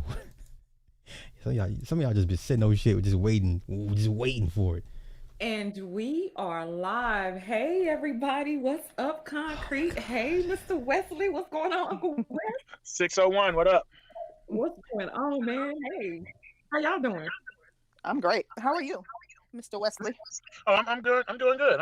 Happy Sunday. Nah, we're gonna get to when the men come on. Let's get to when the men jump on. You know, wanting they underwear signed with his autograph and shit. This shit's so weird. This is so weird. Get the questions in and out. All right, so Danny's going to drop the link in the chat. I did have one other question that I wanted to ask. I'm trying to see if I can find it. And I'm sure that this happens because of the fact that no, sir. This was 6 years ago. This was 6 years ago. Women probably fantasize, but do you get fans hitting on you often, like all the time, or fans like trying to hit on you and go home with you? Well, I wouldn't say I wouldn't, not all the time. Now, let me just say this. I can't stand watching. I don't watch Wesley Pipes because he's always talking. Like I used to hate. I couldn't. I'm like, listen, you, sir. I don't want to hear you. Bad enough you in the damn frame, nigga. I got to hear you too. Oh no, sir. Is he a legend? Sure, but I can't. I could not watch this. I'm like, nigga, shut up. Like, shut up. Let's go. All the time. No, I wouldn't say all the time. It has happened a couple of times, and out in places, but mostly on social media. That's where I get it at. Mostly on I don't know too many Instagram. women who would be able to handle that. Like, not a black woman. She, you know what I mean? Like, your man is like a sex symbol, and he's all, women are hitting on him in his DMs and stuff. I don't know too many sisters that would be able to handle that. No, I keep it real. I ain't with the thirst trap shit. You know what I'm saying? So they ain't got to worry about that. You know what I'm saying? That shit don't really turn me on. Or whatever. I don't get no kick out of it. I don't get no kick out of it. Who you guys? Wesley Pipes? I don't get no kick out of being him. You know what I'm saying? I'm just a normal ass motherfucker. I do not get no kick out of being him. Okay. Well, Mr. Fantastic, welcome to the panel, brother. What's going on? See, y'all got what's going on? Nothing much. What you got? Hey, not much. What's up, Mr. Pipes? How you doing, sir? What's going on, man?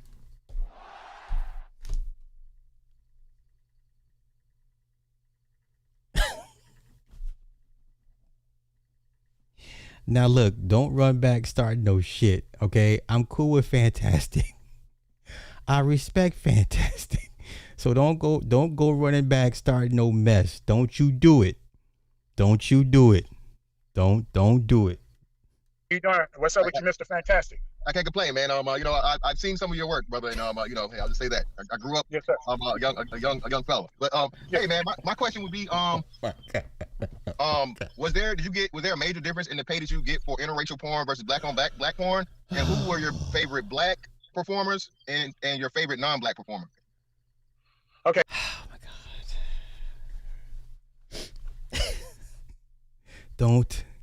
Don't y'all start no mess. Some of y'all are messy, and we'll go back and hey, see what Sly said. You will clip out certain parts of what I said and not give the full context. Once again, I have no issue with Fantastic. I'm cool with Fantastic. Fantastic is on his own path, and I'm on mine. They're just not diverging. Or no, they are diverging. Okay? Don't you do it.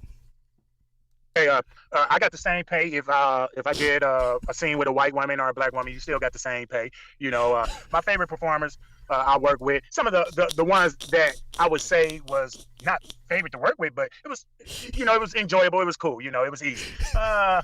Shit, everybody know her, so I don't want to say that name, but goddamn, that's the only one what comes up to. I would say Sky Black. Cherokee, D Cherokee, they was cool. These people I'm naming, D Cherokee, Sky Black. These women, they was you could say hood women. Not degrading or nothing like that. They was like they knew how to be around brothers like me. You know what I'm saying? They didn't act sedity or nothing like that. You know what I'm saying? They took it for what it was worth. Hey, you act nice to me, I'll be nice to you. So yeah, I can say them too. They was real cool to be around when I was doing the scene. Yeah, them. I'm sorry, I can't think of no other ones. As we now, but as we go out. I agree. Cherokee is one of the laziest performers ever. Only thing that saved her was a big ass, and she's super. I can't watch her stuff. I never got into her stuff because she was lazy. You know who else was lazy, which disappointed me? The Body XXX. She the one that started the tattoos, the butterflies on the tattoo. She's the one that started the butterfly tattoos on the ass. The body triple X. She's from Detroit. I like her look. I love her look. She's lazy. Oh my God, lazy. Nothing worse than a lazy. How you in porn and you lazy? But let's continue. I'll probably think of a couple more sisters out there that I enjoy being around. What about non-black? Pinky, she was cool. Non-black. It was really, it wasn't really like that. It was socializing with. Okay, let's see what else. What's cracking? What's popping? What's up? Hey, Ramil. Ramil, what do you do, man? Hey, what's going on? Mr. West, I had a question, man. So are you like fully retired, or are you not trying to take advantage of this new tech? Like you said earlier, the talent's getting the money right now. You got a solid brand. I mean, you started the Twitter and really went around that path. OnlyFans. Or even if it's not OnlyFans, another pay site. I mean, it's a lot of money. I feel you might be leaving on the table. Are you fully retired? Yeah, I'm fully retired, but I also know a lot of people tell me I'm leaving too much money on the table, man. I'm like, it's mind-boggling to me, but I'm fully retired. I retired at 2014, because I didn't want to do porno with my port off up in my chest. I just got through battling stage 2 lung cancer. So I had a porter up in my chest. You know what I'm saying? So I can imagine what the black people would have been. I didn't know all this. I never listened to this whole interview. I didn't know all that. He had stage 2 cancer. God damn. Okay, damn. Like saying, damn, he's still working with a big ass port in his chest. You know what I'm saying? So I retired. There's passive income. There's passive income. Even how people do molds and get into the toys. That's some of the money. Yeah, you gotta respect Ramil coming in with the business sense. Now let's get on to where MacBone jumps on. I know. Listen, this is not an indictment on anybody.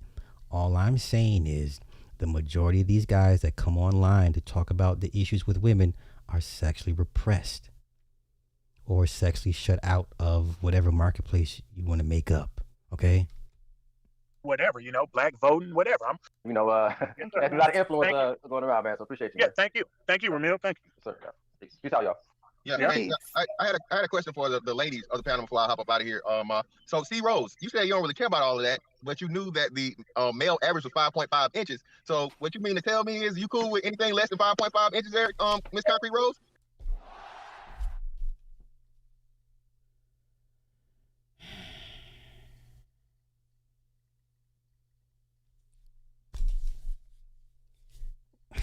I'm just pointing out stuff.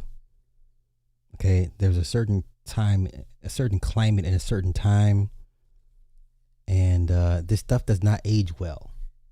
This stuff does not age well. This content that they embark upon and create does not age well. Hey, come on.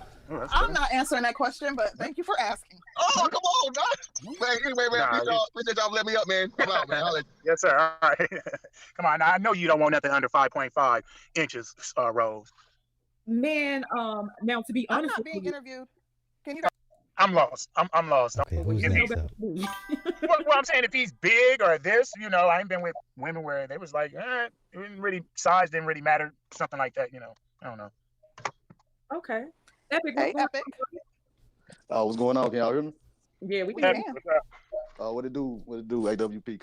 What up? Wesley Pipes, what it do, man? Hey, dog. What it do, Epic? What it do, man? Hey, man, keep doing your motherfucking thing, homie, man. You been knocking them out. I've never seen so many guys fanned out over I told you, listen, I've said for years, sex is the most important thing to these guys. It's the number one. It's above money, above status, above achievements. If they're not getting sex, a lot of these guys' whole self-worth and validation is tied to how much they get or lack thereof. I would not come on. Hey man, you do what? You get paid to knock down these? What are we talking about? Does not age well. Knocking them out, dog. Hey, keep doing that. Hey, I got a question. Hey, yeah. Okay, I got a partner when I was in Afghanistan. You probably know him by the name of Eddie J. But he in the porn industry. He was in the army with me. We was in Afghanistan together. But well, Eddie A anyway. But anyway, he told me it's a big fallacy that for men to get into the porn industry, they have to do gay porn first. He was like, no, that is not true. And I've heard that multiple times. So can you go into that a little bit because I've heard that rumor a few times. That a man Well, you know, got porn first. you know that's just a rumor because you ain't seen no porn with me, and all you seen was me with a woman. So you know that's just that's some lies right there. You know what I'm saying? Because if we had to do gay porn before we did it with the women, shit, I'm pretty sure you would have seen me doing some gay porn. You know, and that you ain't gonna never see. So you know that's fabrication, somebody lying or something. You know, I'm glad you asked, but that's something where a person shouldn't even. What are the roadblocks you speak of when you say they won't allow black men to have a company in the industry? Also, is it true that the industry is the only place where women make more than men? Okay, man. Pass around like, you know, oh, you got to do gay porn to do this porn. I'm like, nah. You know what I'm saying? If anything, what I've been seeing is niggas doing regular porn and going to the gay porn. Well, I don't even want to say gay porn. I don't want to say gay or nothing. You know, I don't want nobody to feel like I'm disrespecting them or something like that. But who he's referring to is Shawn Michaels. Who he's referring to is Shawn Michaels, not the wrestler. Come on. I've seen the opposite. I've seen dudes come from this industry and go to the other industry. So I'm like, that's totally backwards. You know what I'm saying? But yeah, you don't have to do that, young man. You know, you can you do what you came to get into. You came to get into a man and female adult industry. That's what you do. Okay, I got one last question. What would you say to the guys that's trying to get into the porn industry? I'm really not, but I know some guys that really want to. What you think? What should be their first steps? Like, what film industry should they go to and try to? You know, I know it's ran by women. Women run the porn industry. Am I right? Am I right? I wouldn't say women run the porn industry, but they have a big hand of who they shoot with, and that's you can say they run it right there, you know, because they can't say no, I don't want to shoot with him, I don't want to shoot with him, I want to shoot with this person. So they got they fingerprint on it. Okay, so what you would say to a guy that's trying to break into that industry? Because I think go ahead. What I would say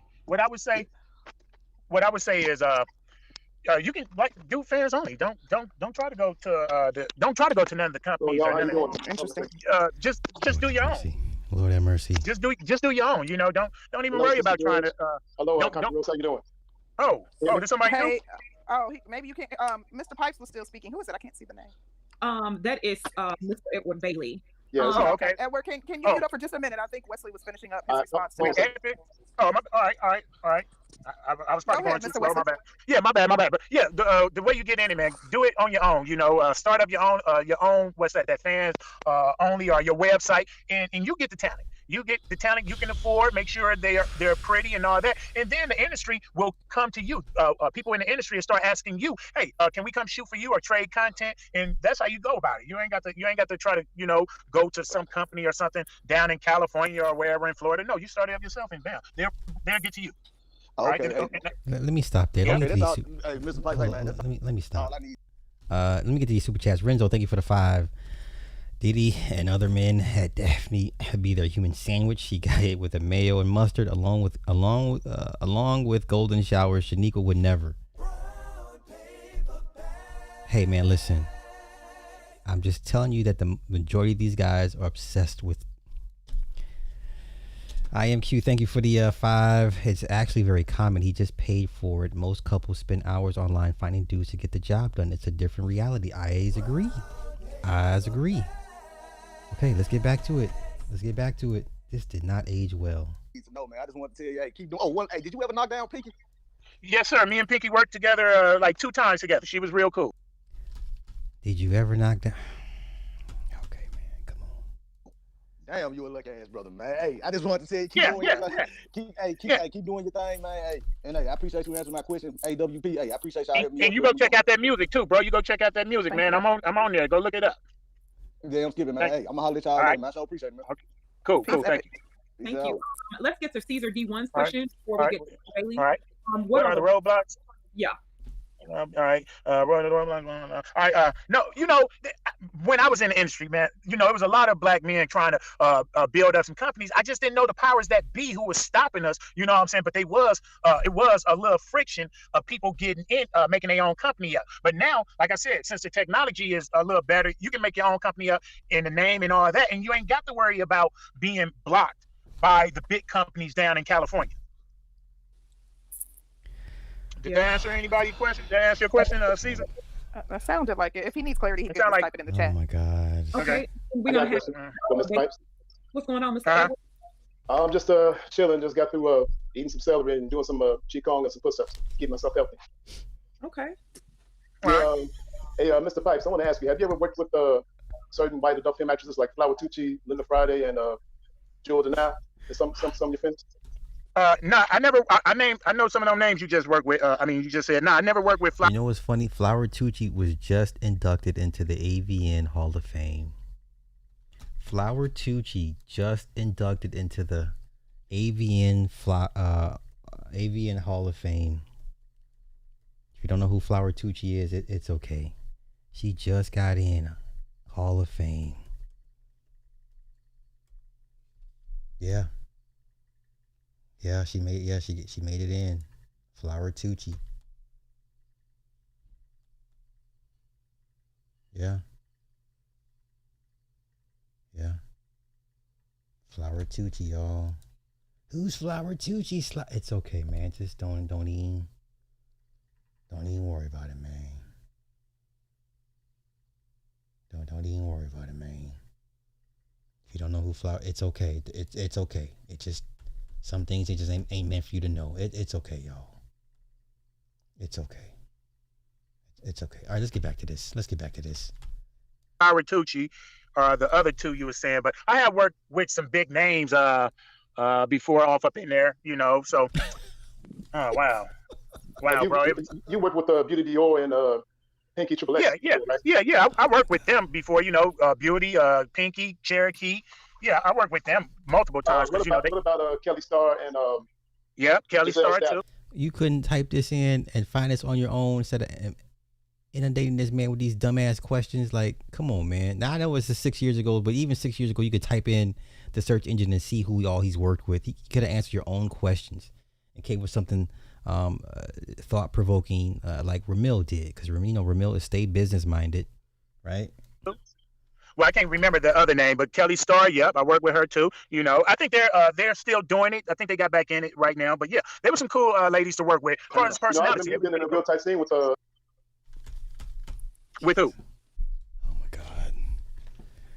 Edward, you still there? Oh my God. I think you froze.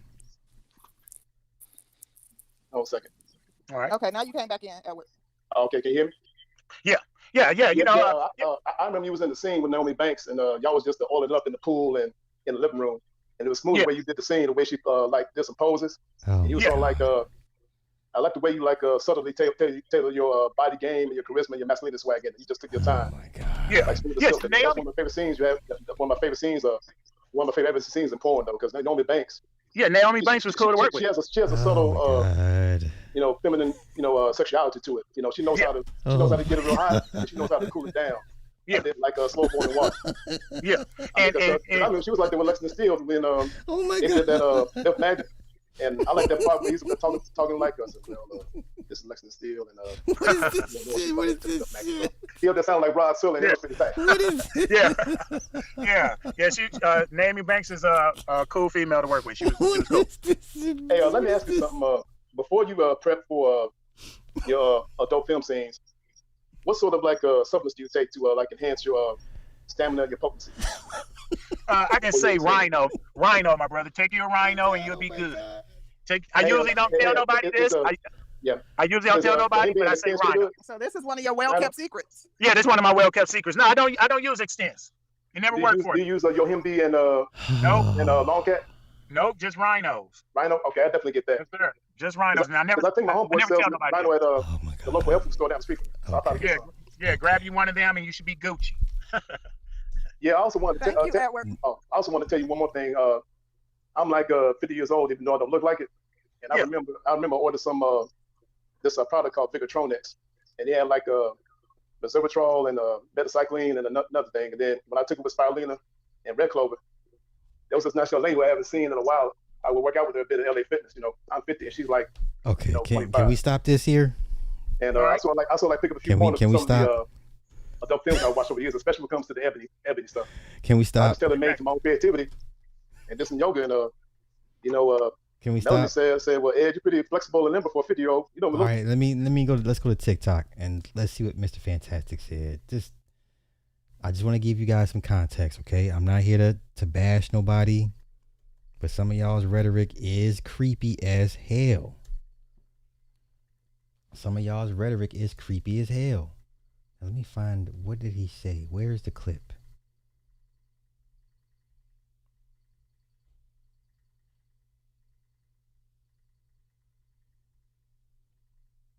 Has anyone seen the clip of him talking about the micropene on his TikTok? Because I don't see it. I don't see it. I don't want to continue. I don't see it. These are pinned. Okay, that's okay.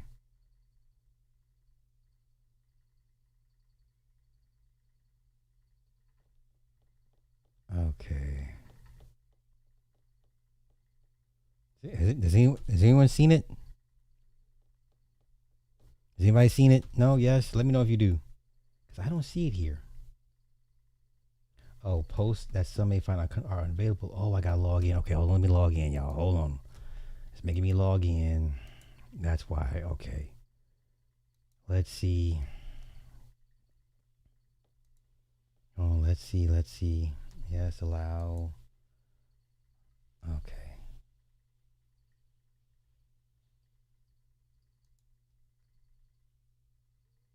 I still don't see it.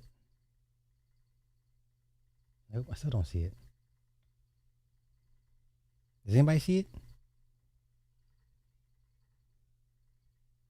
Does anybody see it? No? If you got the link to it, let me know.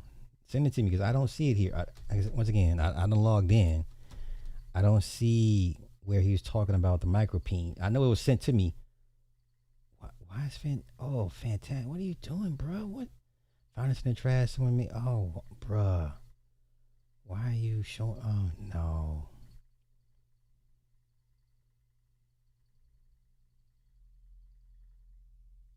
Nope, I don't see it. If y'all see it, let me know. Let's get back to this real quick. And before I get on with the Hollywood part, because I definitely want to get into some Hollywood discussion. Like 50. Exactly. Because I remember when I first saw her at Mask Up the Street, I almost bumped into her, and she was funny. She said, hey, honey, watch where you're going, young man. I said, young man. And I said, man, how old do you think I look? I said, well, you look like you're 34. Well, you're about 16 point something. I'm actually 50 because I was born in August 15, 1969. And when she found out I was born in 69, the first position she wanted to do with me was like a standing 6'9" and a lay 6'9". Wow. Okay, we have to read the super chat from DJ Naff and move it along for the questions. But DJ Naff did give us a super chat. Thanks, DJ Naff. He asked, have you ever thought about writing, producing? Wondering when was they gonna call me? I was like, hey, is they gonna ever call me for a little 5-minute part in and out or something? What's the dark side of? You know what I'm saying? That was a good show. Yeah. I know, huh? Do it still come on? I think the new season is supposed to be coming out soon, if I'm not mistaken. I saw season 1 and 2. Yeah. Wow. Yeah, man. I was like, I just knew they was gonna call me for a little 5-minute cameo or something. But yeah, man, that's crazy. I've never been asked, have I ever thought about, producing or writing anything? I'm like, wow, that was a good question. I never have. Seriously answer. Yeah. Come back to O'Shea Lennox's question. I can't see the name on. What's the dark side of the porn?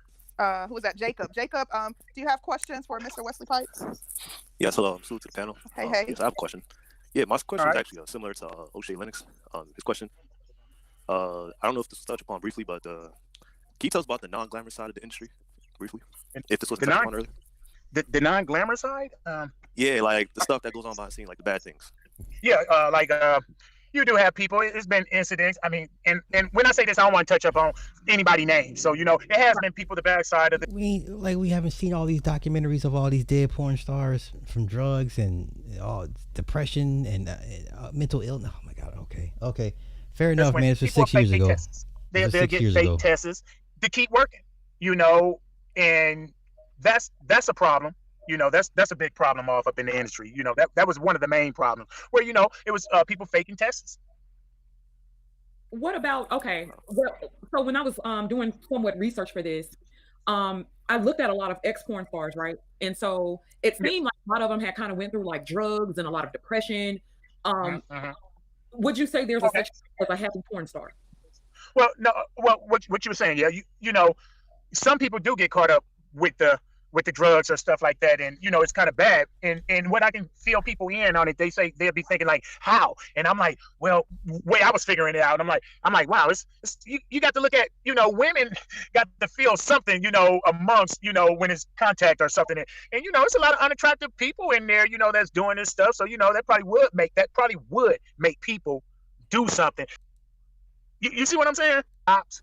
That's other shit you're doing is going Okay. some shit. I don't know. Something, wasn't right with that brother Jay Monty, if that's what he's talking about, I think, Okay, can we stop there? Because I want to get to my Hollywood stuff. I want to get to my Hollywood. Hollywood is kicking ass right now, especially the horror. Is there anything else? Did anybody find a clip of Fantastic on TikTok talking about the micropene? I just want to play it for context and whatever. If not, I'm gonna get on with my Hollywood stuff. Okay, can we leave this alone now? This did not age very well. This aged like, I don't know, a biracial chick in her 50s. This aged like Jasmine Guy horribly. Okay, this aged like light skinned women horribly. Okay. Yikes. Wow, that was 6 years ago. Holy cow.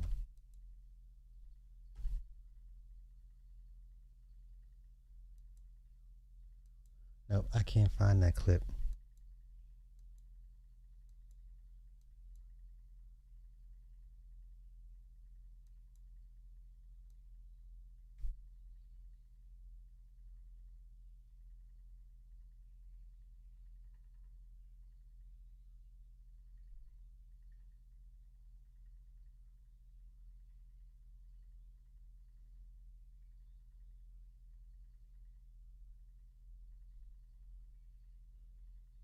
Okay. Nope, I don't see it.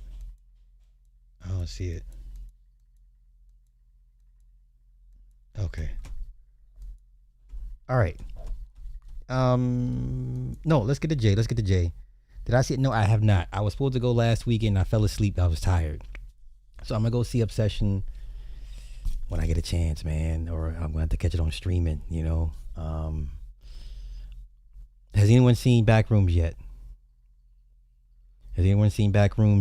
That was crazy. Chiwetel Ejiofor has always been a phenomenal actor. He's a Brit, but that movie was crazy. Matter of fact, so let me get to my horror segment, and then we'll get to Jay-Z. Right now, Hollywood is in a good place. Well, at least for new creators. So let me go here first. All right. Once again, no excuses. All right. These are the 6 YouTubers, all right, that have made a movie you have seen or will plan on going to go see. All right. So Kane Parsons, he shot basically Backrooms for $750,000. 20-year-old who taught himself Blender and turned his found footage YouTube series into an A24 feature starring Chiwetel Ejiofor. It came out and it's already making stupid amounts of money. They're already talking a sequel. He became A24's youngest ever feature director. Now, let's go with the box office real quick. This is where we're at. Backrooms has made $81 million. And yeah, it's made $81 million so far. Okay? This is Backrooms. Obsession has made $105 million. Backrooms cost $750,000, but in the question, you got to figure in marketing, whatever the case may be. So basically, $1 million and some change. Obsession, I think $10 million. It cost $10 million to make, already at $105 million. These two, indie created studio finance movies have knocked off, Star Wars film, Mandalorian Grogu. Okay. This is where we're at right now. Michael has hit $850 million worldwide. I still think it needs Japan to hit $1 billion, but nonetheless, okay. Indie horror is killing it right now. All right, let me get back to this real quick. Okay. This is Curry Baker. He is the one that did Obsession. These are all YouTubers. These guys are sketch writers. These guys started off as sketch comedians. Once again, if Drewski is listening, or if somebody has an ear, had access to Drewski's ear, tell him to get into horror. Tell him to get into horror. Okay? Curry Baker, Obsession. Blumhouse picked up his debut after his YouTube short, The Chair, hit 9 million views. He somehow got this thing into the Toronto Film Festival. This is where James Wan and Jason Blumhouse saw his movie and said, we got to get this guy. Okay? Markiplier, another YouTuber. Some of you may have seen Iron Lung, some of you have not. He self-financed this thing for $4 million. Right? It has made $51 million worldwide. These guys basically will have a blank check for their next projects. Okay, let's continue. Danny and Michael Philippou, Talk to Me. Another A24 film. Became A24's 6th highest grossing film of all time. Okay. Chris Stuckman, Shelby Oaks.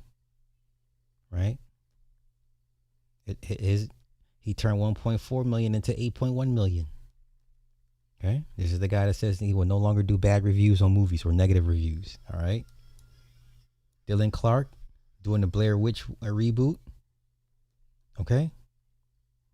These are creatives on YouTube. All right. All right. Let me get to Michael.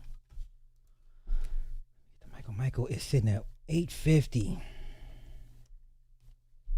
850. Okay. It opens in Japan next weekend. Not this weekend, but June 12th. They've already sold pre-ticket sales, all that good stuff. Yeah, it's gonna need Japan to hit a billion. That's not a debate for me.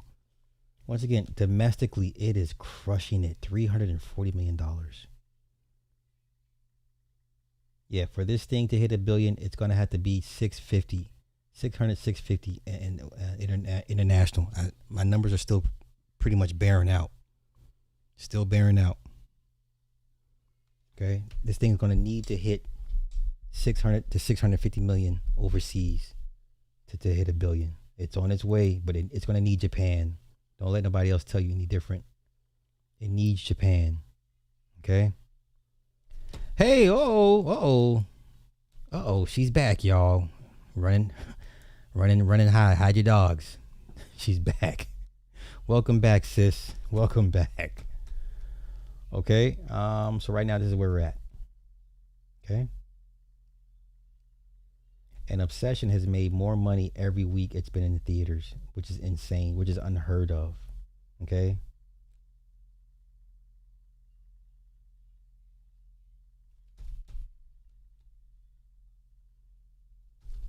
Hey, after seeing this, give it time. Give it time. Yeah, creepypasta, SCP. I mean, there's tons of horror lore all over the internet that you can tap into and kind of turn it into your own thing. Right now, horror is just kicking ass, especially indie horror. Okay. 20-year-old Kane Parsons shattered the box office records with his theatrical feature Backrooms to the tune of $81 million domestic against a $10 million budget, becoming the youngest director ever to top the box office. Okay. Thwarted historical trends and went up at the box office for the second week in a row, turning a $17.1 million opening into a once inconceivable $26.4 million third weekend on a $1 million budget. Every weekend, this movie has made more money. That's unheard of. 86% of the opening weekend audience for Backrooms was under the age of 35. 44% of that audience was under 21. Okay? Are you paying attention? All you so-called creatives. Okay? Two relatively fresh films shot by Gen Z directors toppling the largest franchise in the world underscores the drastic change cinema is going through and should have Hollywood questioning all of its assumptions right now. Okay? Matter of fact, let me go here. Shoot, did I X out of it? I X out of it. Damn it. All right, I'm going to find it, though. Hold on.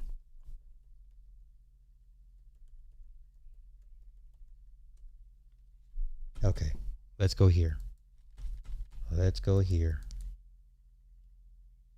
What we do is we do authentically run it through a VCR. We didn't necessarily want it to look cinematic. Yes, I can recognize when something is going to be perceived as scary, but I never really tried to sell Backrooms as a horror project. That was always everyone else's job. If you clicked on this video, you probably just saw the Backrooms movie, and you're wondering, just like I was, how the hell Kane Parsons pulled that off. Backrooms is one of my favorite films of the year, and as a fan of his YouTube work, it was so incredible to see how he's able to scale up his lo-fi productions into an actual studio film without losing what makes his work so interesting and special. I sat down with Kane and got in the weeds on the technical aspects of making this movie. Everything from developing the aesthetic, how much of it is actually Blender versus live action, and there's also a little sneak peek in here with Kane on what might be next from him and his Backrooms series. We shot this interview in the actual Backrooms of Toronto, so I really hope you enjoy. This is how they made the Backrooms with Kane Parsons. Yeah, this is how I imagine a lot of that. This is actually the most true to Backrooms environment that I've done one of these in. So, the hollow. Yeah. I'm very honored. The fact that it's actually a wooden structure for the most part is nice. Are you kind of always going into places being like, this would work? Like, this would be a great Well, set?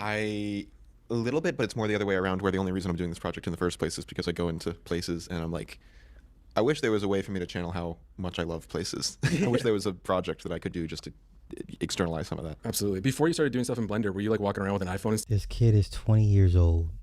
stuff even then, just like filming those types of spaces, or did it really start? Well, I didn't get a phone for a while, but I, before Blender, I would have just been doing. I was into After Effects. I was doing like the effects stuff prior to Blender, but it was kind of the normal, I think, childhood filmmaker pipeline of like, Digicam from a family member when I was little, and then stop motion with like Lego and claymation stuff, and then random Mission Minecraft things and Gary's Mod and whatnot. And then your attention to detail on camcorders, in my opinion, is second to none for recreating like how a camcorder behaves.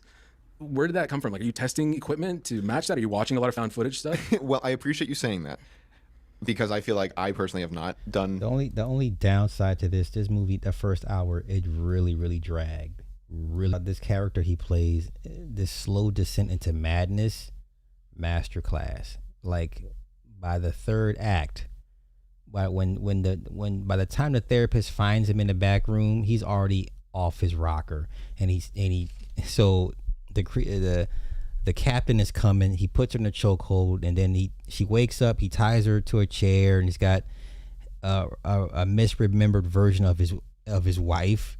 And I don't know who the fat white guy in the chair was. I don't know where he fits into the story. Nonetheless, and how he scalps the wife and puts the wig on her head, and he's like, now reenact, because early in the movie they would do a role play, and he hates doing role play because he's going to therapy because he's going through a potential divorce. And she was like, okay, we're gonna do some role play. I know you don't like it, but we're gonna do it. We gotta start somewhere. So they always reenact the night that she kicked him out the house, and he goes on this crazy ass tirade like, I pay for everything. You're in law school. When you're gonna get a job? I pay for everything, and I just want some consideration. Get off your fat fucking ass and help me. Right? In the first act. By the third act, he's like, okay, now go ahead and do it again. Tell me how I was not wrong. And she's got to play the role, and he spazzes off again. She's like, no, I'm not going to do this again. And then the captain, the 8-foot tall creature, comes into the room, and he's like, oh no, it's okay. She's just leaving, and it's okay. We're just wired that way. And then it's all bets are off. It just goes left. I was like, goddamn. For this shot when it's just going through layers of floors. It starts from the top, and it's just these floors. It just keeps changing, and the rooms keep changing until you get like 6 or 7 floors down to the final floor. It was a trip. That last hour of this thing is like 2 hours and some change long. First hour, I understand character building, fleshing out the story. It took too long. You could have knocked off 15 minutes easily off this movie for a quicker pace. Okay, that first hour dragged on, but once that creature, once his altar or the misremembered captain alter ego shows up, once that creature shows up, it's lights out. It's lights out, man. Okay, a couple more minutes and we're gonna get on. There's one part when the wife is, or the is like, well, you're not an architect. He's like, I am an architect. I just gotta work this shitty job selling these furniture. I felt that. This was like I said, the second half of this movie, it's lights out. That first half is gonna test your patience.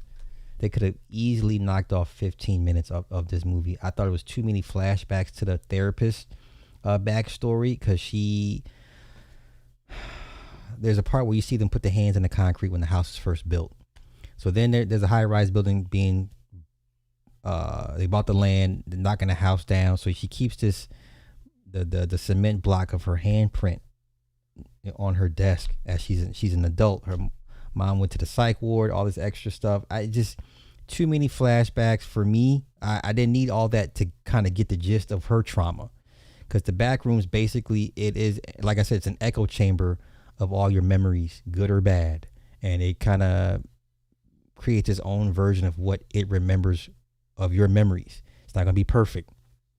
It's gonna be like some mutated variant of your memories and traumas, and God forbid if you have some unresolved traumas, right? So, like I said, it was like 15 minutes too long. 15 minutes too long. So, but yeah, man, listen, that second half, once the creature gets to chasing the therapist, and he's got the peg leg, and this thing is 8 to 9 feet tall, and I was like, oh my God, yeah, run, bitch, run. So, yeah. Okay. What else I got on with my horror? Is there anything else with my horror? Is there anything else with that? No, yes, no, yes, no. Okay. Anything else with movie stuff? Okay. Movie stuff here. Once again, I think everybody's making a big mistake responding to the backlash. I would tell all of the actors on this movie, shut up. Now,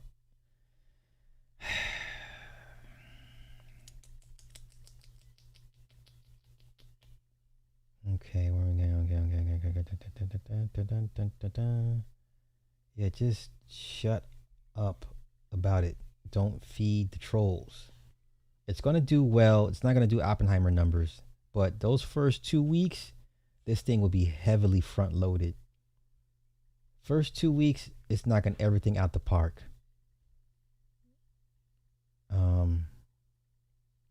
I just don't want them to just ignore it. At this point, just ignore it. Just ignore it. Just do your job, promote the movie, and leave the politics at home. Is Backrooms out now? Yes.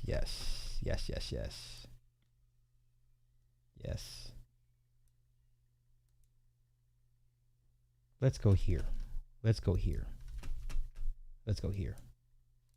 Oh, is it this? Yeah.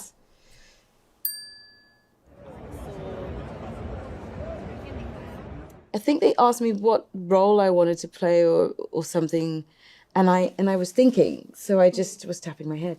I think some people think I'm putting it on, but I am actually just being myself. In the moment, things come up, and I react how I react, just as a human. And some people are more expressive than others, and I guess I'm more expressive than most. When I found the hat in Paris, that was fun. Watching that back was fun. Remembering, I think there's an interview where I remember a song and I sort of go, because it sort of comes to me immediately. Those are cool reactions, but it's weird because I don't plan the reaction. So I don't have a favorite reaction necessarily because they're just me reacting in the moment. Let's see. Yeah, she's so over the top. I'm starting to like her a bit. I know she's a tether, y'all, and she said some bad things about us. I'm starting to kind of like the chick. I don't know.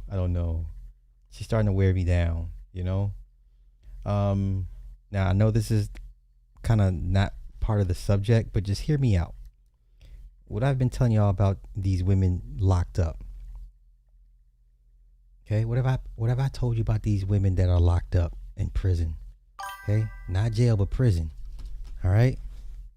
This is Sean Kingston's mother in federal prison right now. She's glowing. This is Sean Kingston's mother in federal prison right now, chilling like a villain. Okay, it's not about so much about her.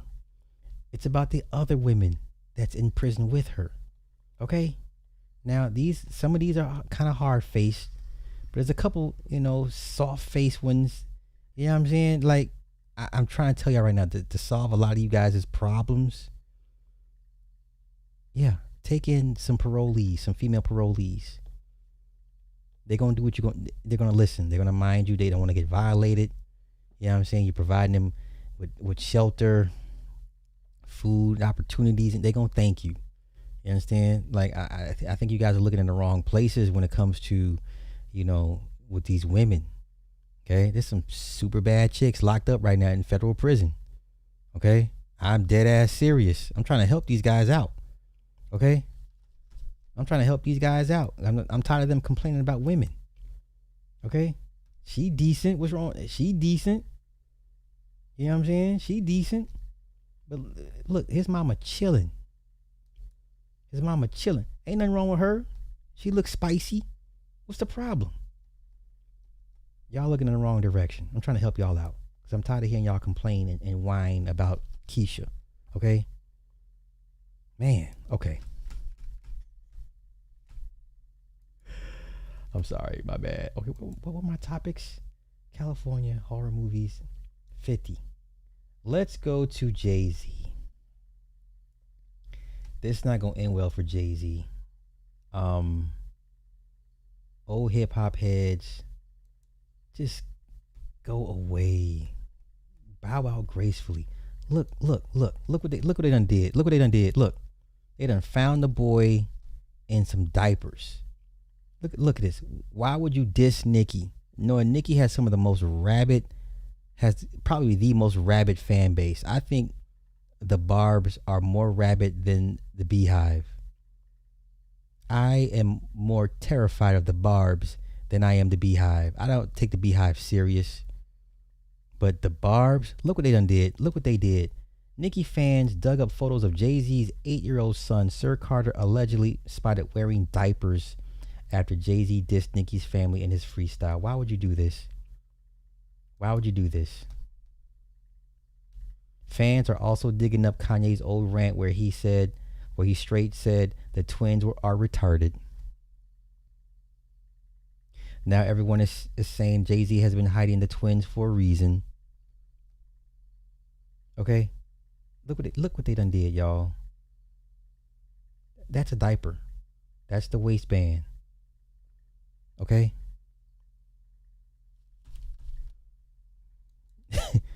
Listen, leave these people alone. Okay? Now we all knew they both were autistic. Just one is worse than the other. Sir is the boy that's always having the headphones on. He cannot take anything sensory overload like to the max. That's why they keep him at home. The daughter Rumi, y'all saw her on the tour with Beyonce. Just being as free as she can be. But yeah, she on the spectrum as well, heavily on the spectrum. Okay? Yeah. Listen, internet is ruthless.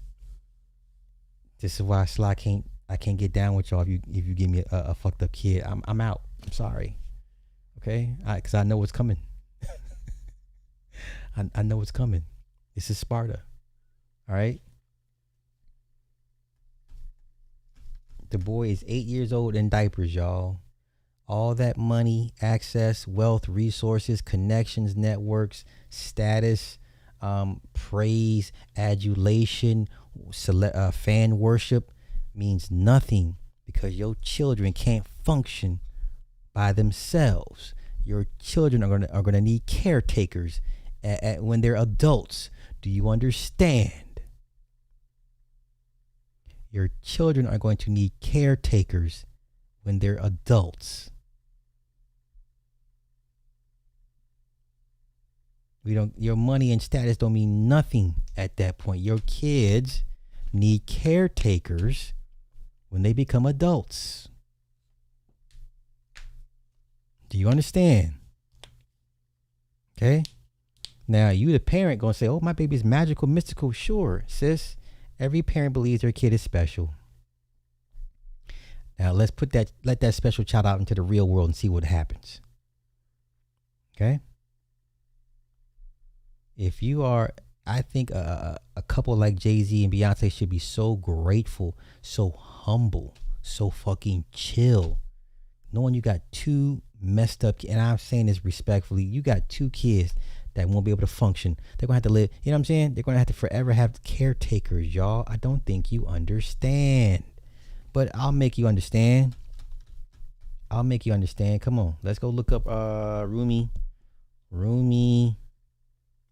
Let's go look up Rumi with Beyonce on stage. Yeah. We're going there. Yeah. We're going there. This child is. Let's not be stupid, y'all.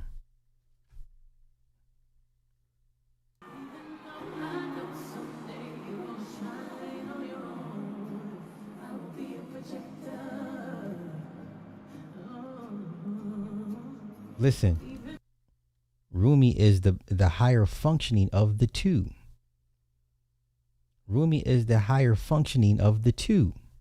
Okay? Hey, it is what it is.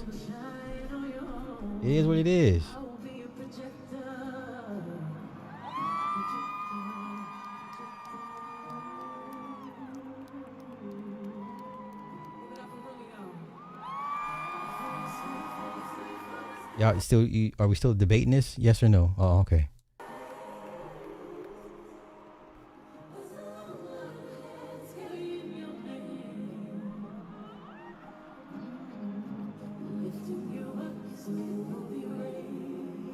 Once again, she is the higher functioning of the two. She's going to need a caretaker when she gets older.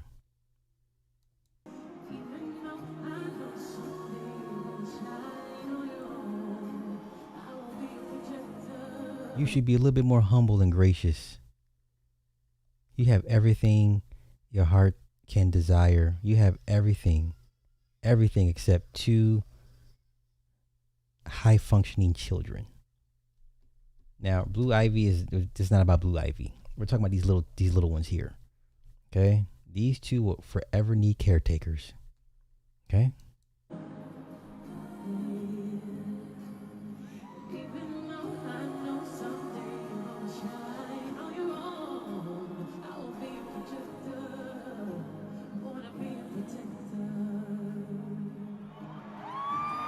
Yeah.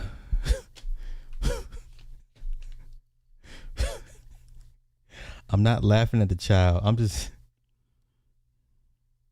I'm not laughing at the child. I don't do that. I'm just laughing at the situation that they have everything that people would give the right arms and legs for, and yet your children are going to need caretakers when they're older. You understand?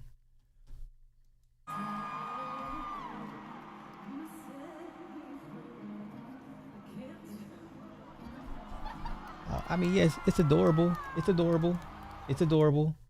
is. Let's go here. It's adorable. Don't get me wrong. Yeah, I know. Yeah, I know. Come on, Sly, you bugging. No, Sly ain't tripping.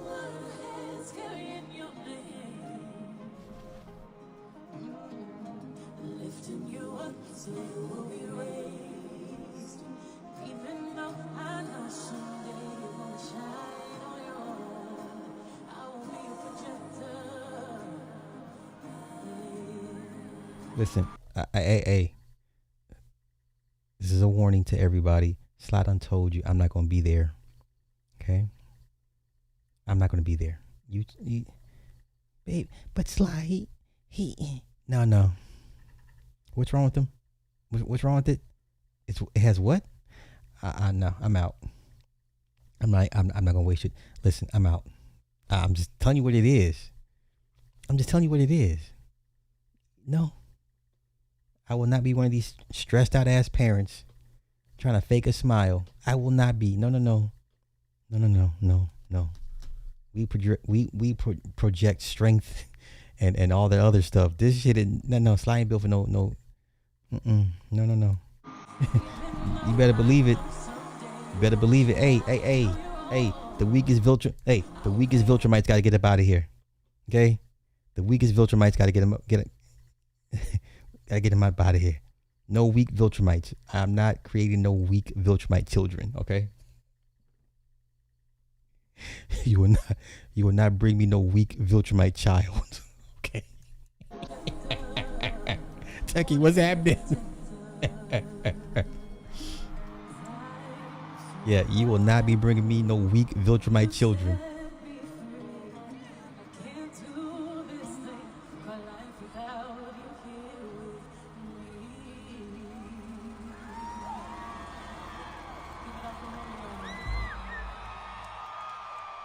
No weak Viltrumite children. No. Sorry. Once again. Chad, I hope it was worth it, man. Come on, let's get to the diss. Let's get to this dry ass diss. This dry ass Jay-Z diss. 911 is a joke. Public enemy #1 I've been ranked. The rock's not crumbling. The leprechauns have magically run out of pranks. Your son on the... Now, the fact that you made fun of Tory Lanez, given how he was railroaded by the justice system, that's not cool. Okay? I get it. It's rap. It's hip-hop. It's fun. You know, this is what we do. We diss each other. I get all that. But, no. That man was railroaded by an artist you represent that you spend money to protect. Okay? All right. Not cool, but come on. Federal jail line mumbling something about having too much in his drink. You know how dumb that is? Another one fumbled his, wonder how I get the blame. Niggas' teeth is tumbling out their mouth and somehow I'm the one who done this mystery game. Listen, I asked the question, matter of fact, I should do the poll. Is Jay-Z still relevant? I say no. Hold up, hear me out. Hold on, let me pull up the poll. Let me ask a question in the poll. Is Jay-Z still relevant? I say no. And Joey, where you at? Joey, I think you were wrong in your assessment with the battle between Kendrick and Drake. Once again, pedo charges are not cool. And for those that say, well, battle rappers do it all the time, no, the fuck they don't. I'm going to tell you, I'm going to keep saying it. Tech 9. What happened with Tech 9? Let me see. Is Jay-Z still? Matter of fact, since y'all want to, dismiss the impact and severity of pedo charges, what happened to the battle rapper Tech 9? Right? Okay. We got that. Okay. Let's get back to it.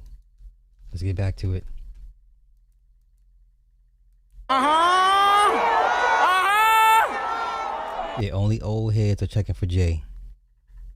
Only old heads are checking for Jay. You had to cash cow and thunk it. What you punked his, I'm the one who strummed the pain. That hill you can die on. It's way too much flack that comes from those plains. I'm killing them softly. What's understood don't need to be explained. You want it one way, it's the other. I still on you suckers, I'm mauling you niggas, gang. I ain't much for meetings, no how. Cancel the brunches, I remember the hunger pain. The price of the bricks going up. It's gonna cost you a beat to even say my name. Ooh. No, nobody cares. Yeah, old hip hop heads, 45 and older. Yeah, nobody cares about this shit. Nobody cares You ever about heard this. of a wonderkin? My children and some of them. Have you niggas no shame? Y'all trying to get underskin? I really get underskin. Ask unharmed player. Y'all thugs with y'all thumbs again. Everybody think they're the ones insane. You know, maniac. Watch y'all saniac in my presence, nigga. Shrink. I need a new therapist. Yeah, since the pedo charges, people still believe Mike even after he was acquitted. You got Cam James out here making videos claiming that Mike did something to these kids. So please let's not minimize the effect and the optics of being labeled a pedo. That's just not cool. Once again, I asked the question, what happened to the rapper Tech 9? For those that remember. Okay? It's This shit is not working. I'm truly on the brink. Y'all better not encourage him. Y'all don't want me to think these thoughts that I think. That nut-ass nigga still stuttering. That chatty patty down on his luck again. Quest introducing me to Jaguar. I don't know why I still fuck with him.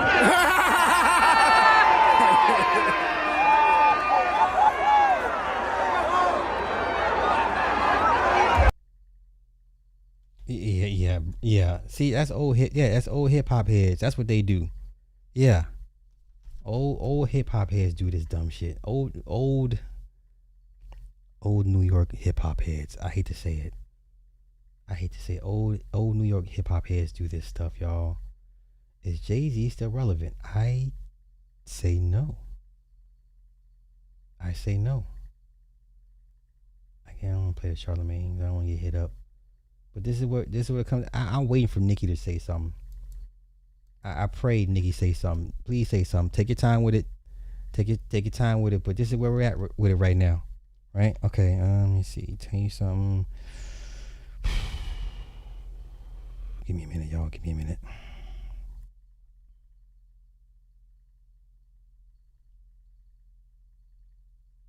Okay.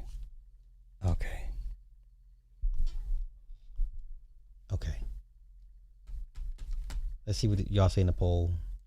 Is Jay-Z still relevant? 82% of you guys say no. Matter of fact, he's not even charting right now, right? You would think of all the hoopla around his freestyle. He's not even charting right now. Let's see, Spotify. Let's do shit sport.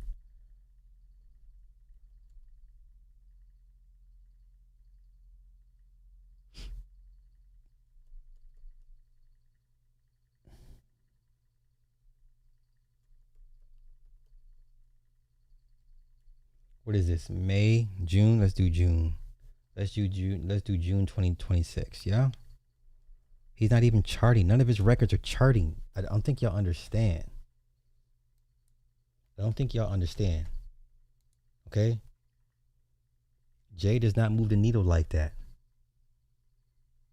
Jay is not moving the needle like that, y'all.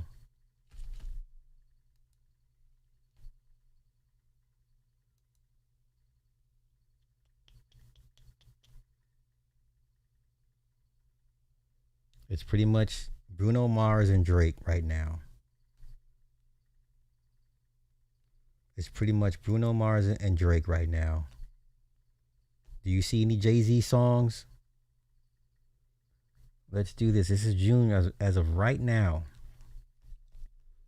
Risk It All, Bruno Mars. Stateside, Zara Larson. Bella K. Olivia Rodrigo. Somber. Olivia Dean. Stella Lefty. Don Toliver. Do you see any Jay-Z songs? Yes or no? Do you see any Jay-Z songs here? And no one's thinking about Jay, y'all. Only old heads. Mainly old hip-hop heads. Old hip-hop New York heads. Jay-Z has not mattered for a very, very long time. Yeah, you still think it's 08. No, sir. Yes. Do you see any Jay-Z records here? No.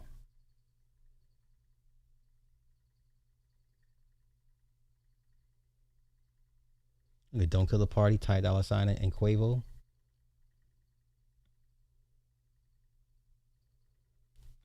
The top 60 songs and not one Jay-Z record.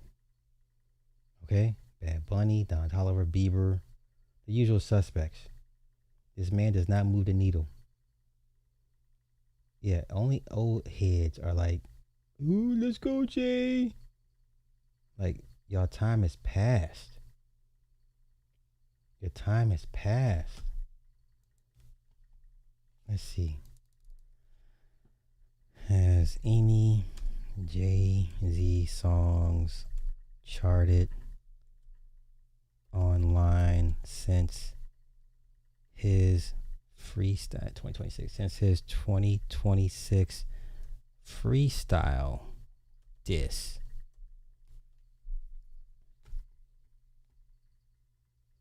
Look at this. Even the AI is telling you it's not working, y'all. No new studio albums from Jay-Z have debuted or charted online since his fiery freestyle at the Roots picnic. Okay? Okay?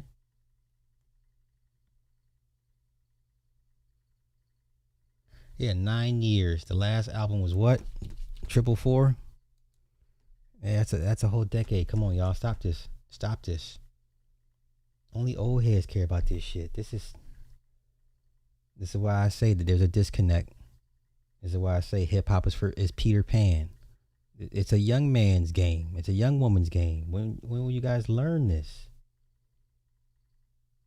When will you guys learn? Nobody cares. Nobody cares. Sorry.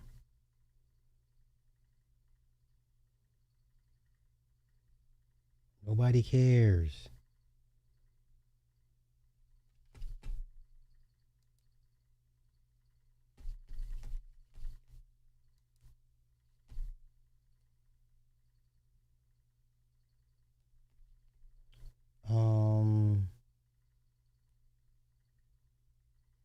Let me see. Let me see that reunion. Jay-Z. Was it Beanie? And I don't even know what what was this all about? For what? For what?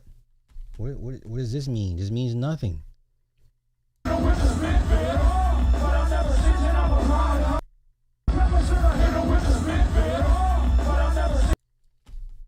I'll give Questlove props. He was playing his ass off. He was drumming his ass off. I get a mic stand for guys who are in the emotion, like the soundtrack to, the emotion that we deal with, not just like the high.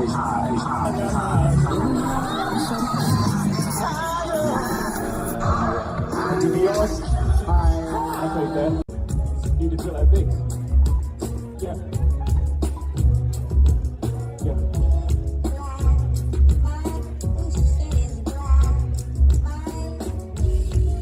Listen, I'll be honest. I would go to a Jay-Z show.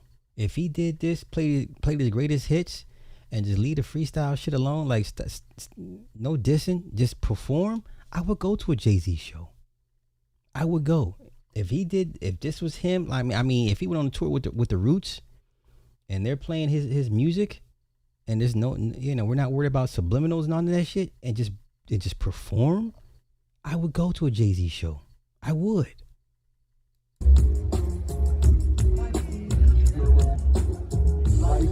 Nigga, folk nigga, real nigga, rich nigga, poor nigga, house nigga, field nigga, still nigga, still nigga. I heard you. I like this thing. Let's run that back. Light nigga, dark nigga, folk nigga, real nigga, rich nigga, poor nigga, house nigga, field nigga, still nigga, still nigga. OG like, I'm not black, I'm OJ. Okay. Yeah, I would go to this. Go play the corners where the butlers be. I'ma play the corners where the hustlers be. I told them, please don't die over the neighborhood that your mama renting. Take your money and buy the neighborhood. That's how you rent it. Yeah. I bought every 12 engine. Wish I could take it back to the beginning. I could have bought a place of double before it was Dumbo. Man, I would so go to this. If this is just him performing his greatest hits, man, sign me up. I would do this. I just want to appreciate the music, but you too old for all this back and forth shit with the God though, I mean, let's be honest. It's been Drake for 15 years. It's been Drake. There's nobody touching him. Dynasty. Yes. Who can believe? Man, man, just performances, man. Just perform the song that we like, man. That's all. This is like a dope show. This is like a very good show.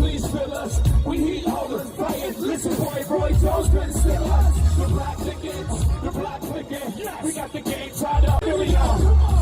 On close, see it toast like a dog supposed to. Sean, I thought I told you, you take just focus. Come make me take it to the old school. I put holes in your holes too. That's me. Bleak, a million. Single,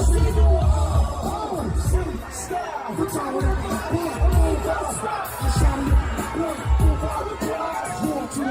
You can't even hear you can't even hear Siegel because he only got one lung. I mean, this is cool. It's cool little throwback for nostalgia purposes. Cool. Cool. Yeah, get the team back together for one last tour. I'm with it. But all that, come on, man. The God is running hip hop. He's been running hip hop for 15 years now. Leave him alone. Can't even hear Siegel, man, because he got one lung. He can't. I don't. Okay.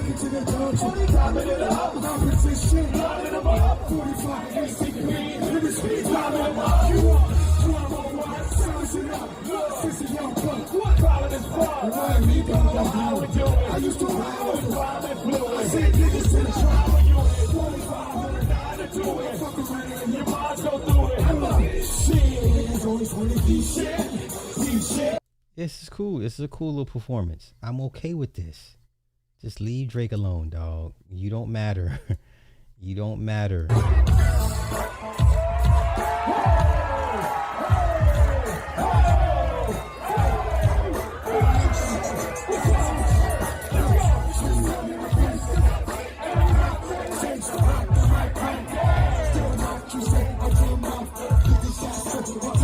Damn, look at all them phones out. Shit. Look at all the goddamn phones out, y'all.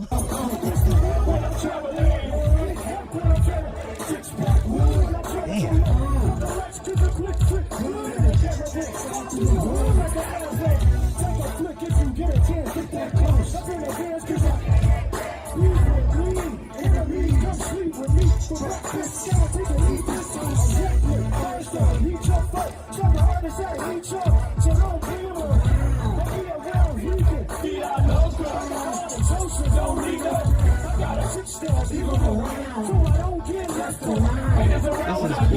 See, okay, keep it like that, man. Keep it on wax. Keep it on the concert, man. Oh, for sure. Okay. I'm with it. All right, y'all. I got damn near 3 hours in. That's all I got. Anything else? Okay, let's go here. 50 artists that have moved 1 million units. 50 artists that have sold 1 million units. We have number 50, Party Next Door, Big the Plug, Lil Uzi Vert, Mac Miller, Juice WRLD, Tito Double P, Tyler the Creator, Linkin Park, Lady Gaga, Chris Stapleton, Fleetwood Mac, Lil Wayne, Travis Scott. I don't know what that is. I can't read it. Eminem. I don't know who that is. I can't read that. Tate McPhee. Rico. Oh, Rod Wave. Sorry. Chris Brown. Gunna. Billie Eilish. Post Malone. Ariana Grande. I forget who that is. SZA. Rihanna. Sabrina Carpenter. And we get to Harry Styles. Peso Pluma.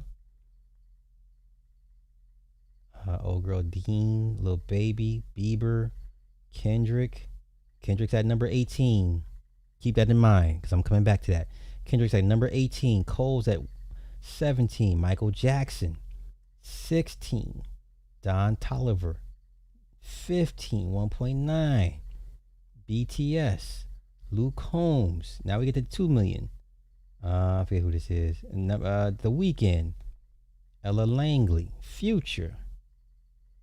Kanye at number 8. Zach Bryan, number 7. Bruno Mars at number 6. NBA Youngboy. Bad Bunny at number 4. Morgan Wallen, number 3. Taylor Swift, number 2. Oh, look here. Drake at number 1 at 5.8 million units. And Kendrick is where? 4 million units behind. Even without the machine, Drake is still the best at moving the units. Even without the machine behind him. It is what it is, man. It is what it is. Let's go here. This is a good clip from Andre Ward.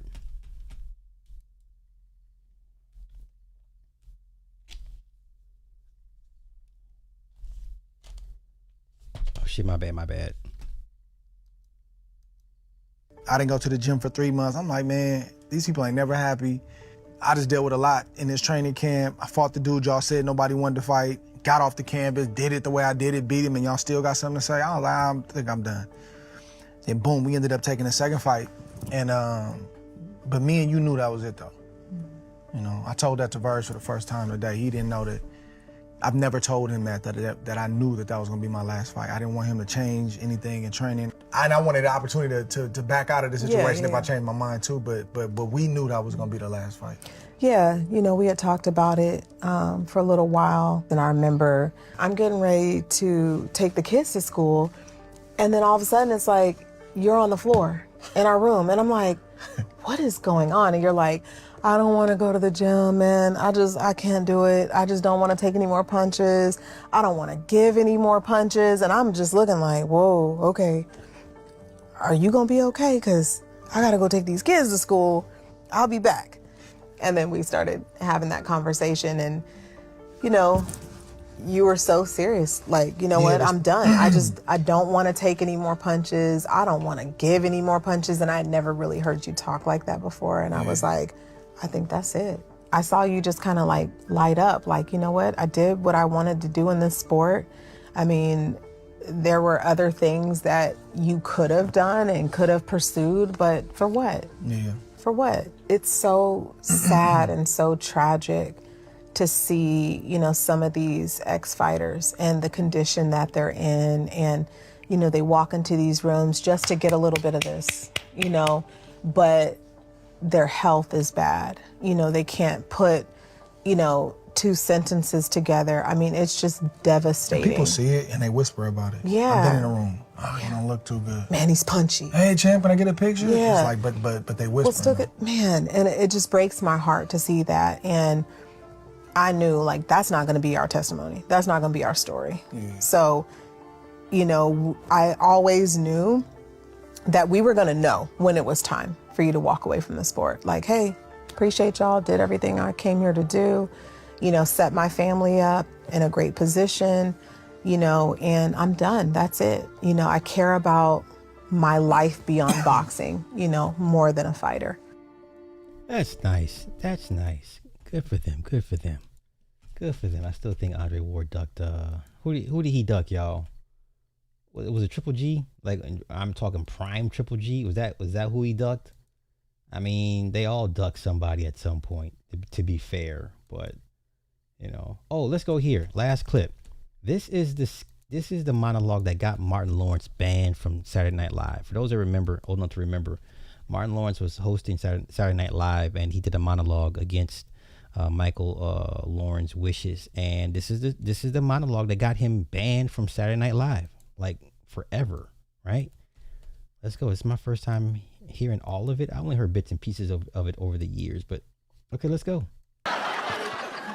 Something else concerns me, and it hurts. See, I'm single. I'm a single man. I don't have nobody. I'm looking for somebody. But I'm meeting a lot of women out there, and you got some beautiful women, but you got some out there that I gotta say something. Some of you are not washing your properly.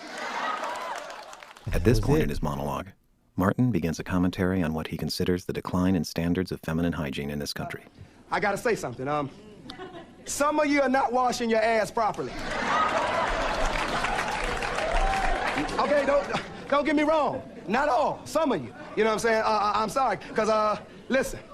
Now, I don't know what it is that a woman got to do to keep up the hygiene on the body. I know I'm watching douche commercials on television, and I'm wondering if some of you are reading the instructions. I don't think so.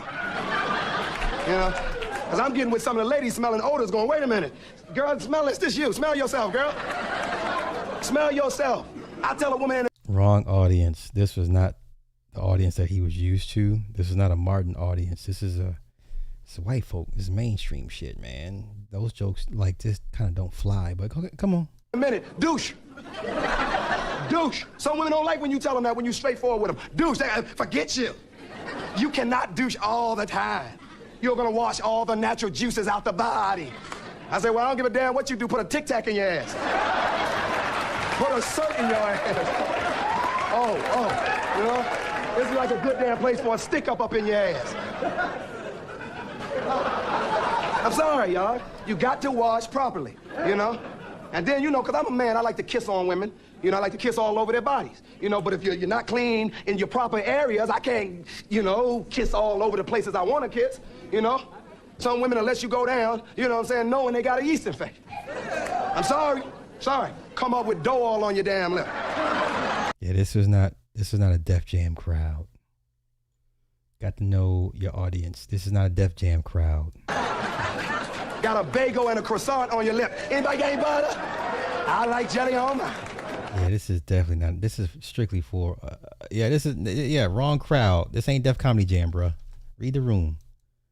Well, look. And what the funny thing is, here we are, 40 years later, and guys are still online talking about feminine hygiene. Okay. Yeah, y'all, we got a great show for you tonight, because I'm here. That's right. I'm here. Crash test dummies are here. So, we'll be back. Hang on. We gonna be back. We gonna do our thing.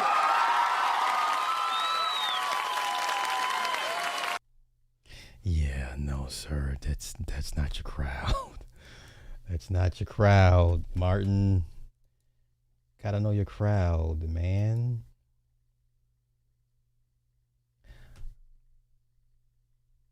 I'm gonna save that. I'll save that for next time. Okay. I gotta get out of here because I gotta go to work. I gotta work the polls tomorrow from 6 to 9. And it's gonna be a long day. It's gonna be a long day. Okay. I think I got everything.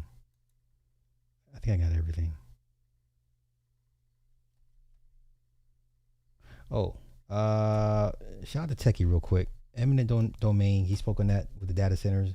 So here we go. Georgia Power is forcing a family off their farm with eminent domain for a data center.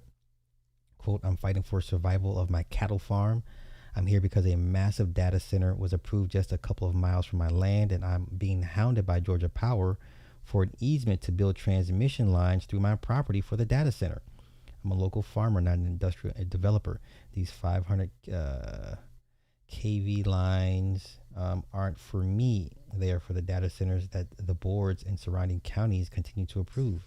I have mail from lawyers stacking up on my kitchen table wanting to take my case because they know my land is being targeted for eminent domain.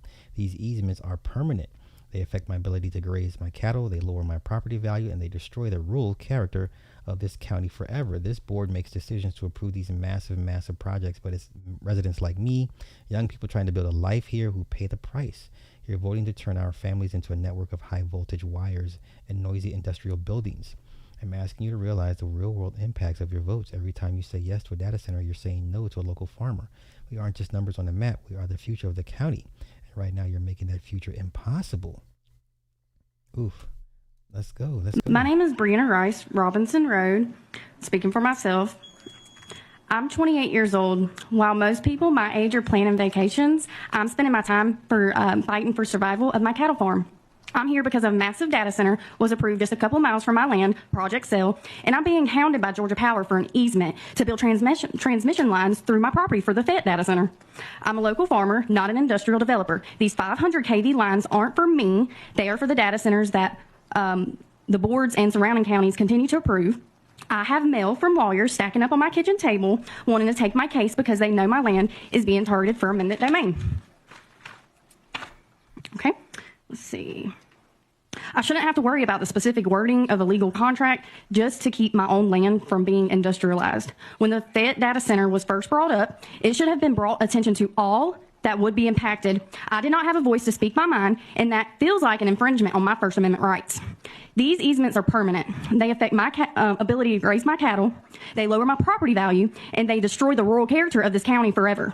This board makes decisions to approve these massive projects, but it's residents like me, young people trying to build a life here, who pay the price. You're voting to turn our farms into a network of high voltage wires and noisy industrial buildings.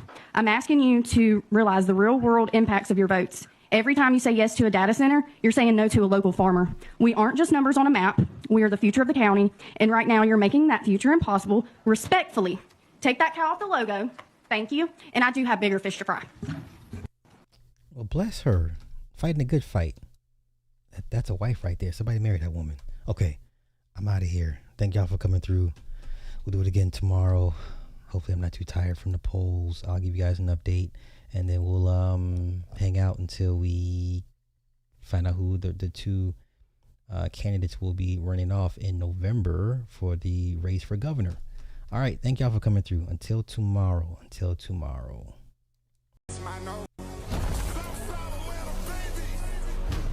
One of the ops rates to catch my takes, the human takes.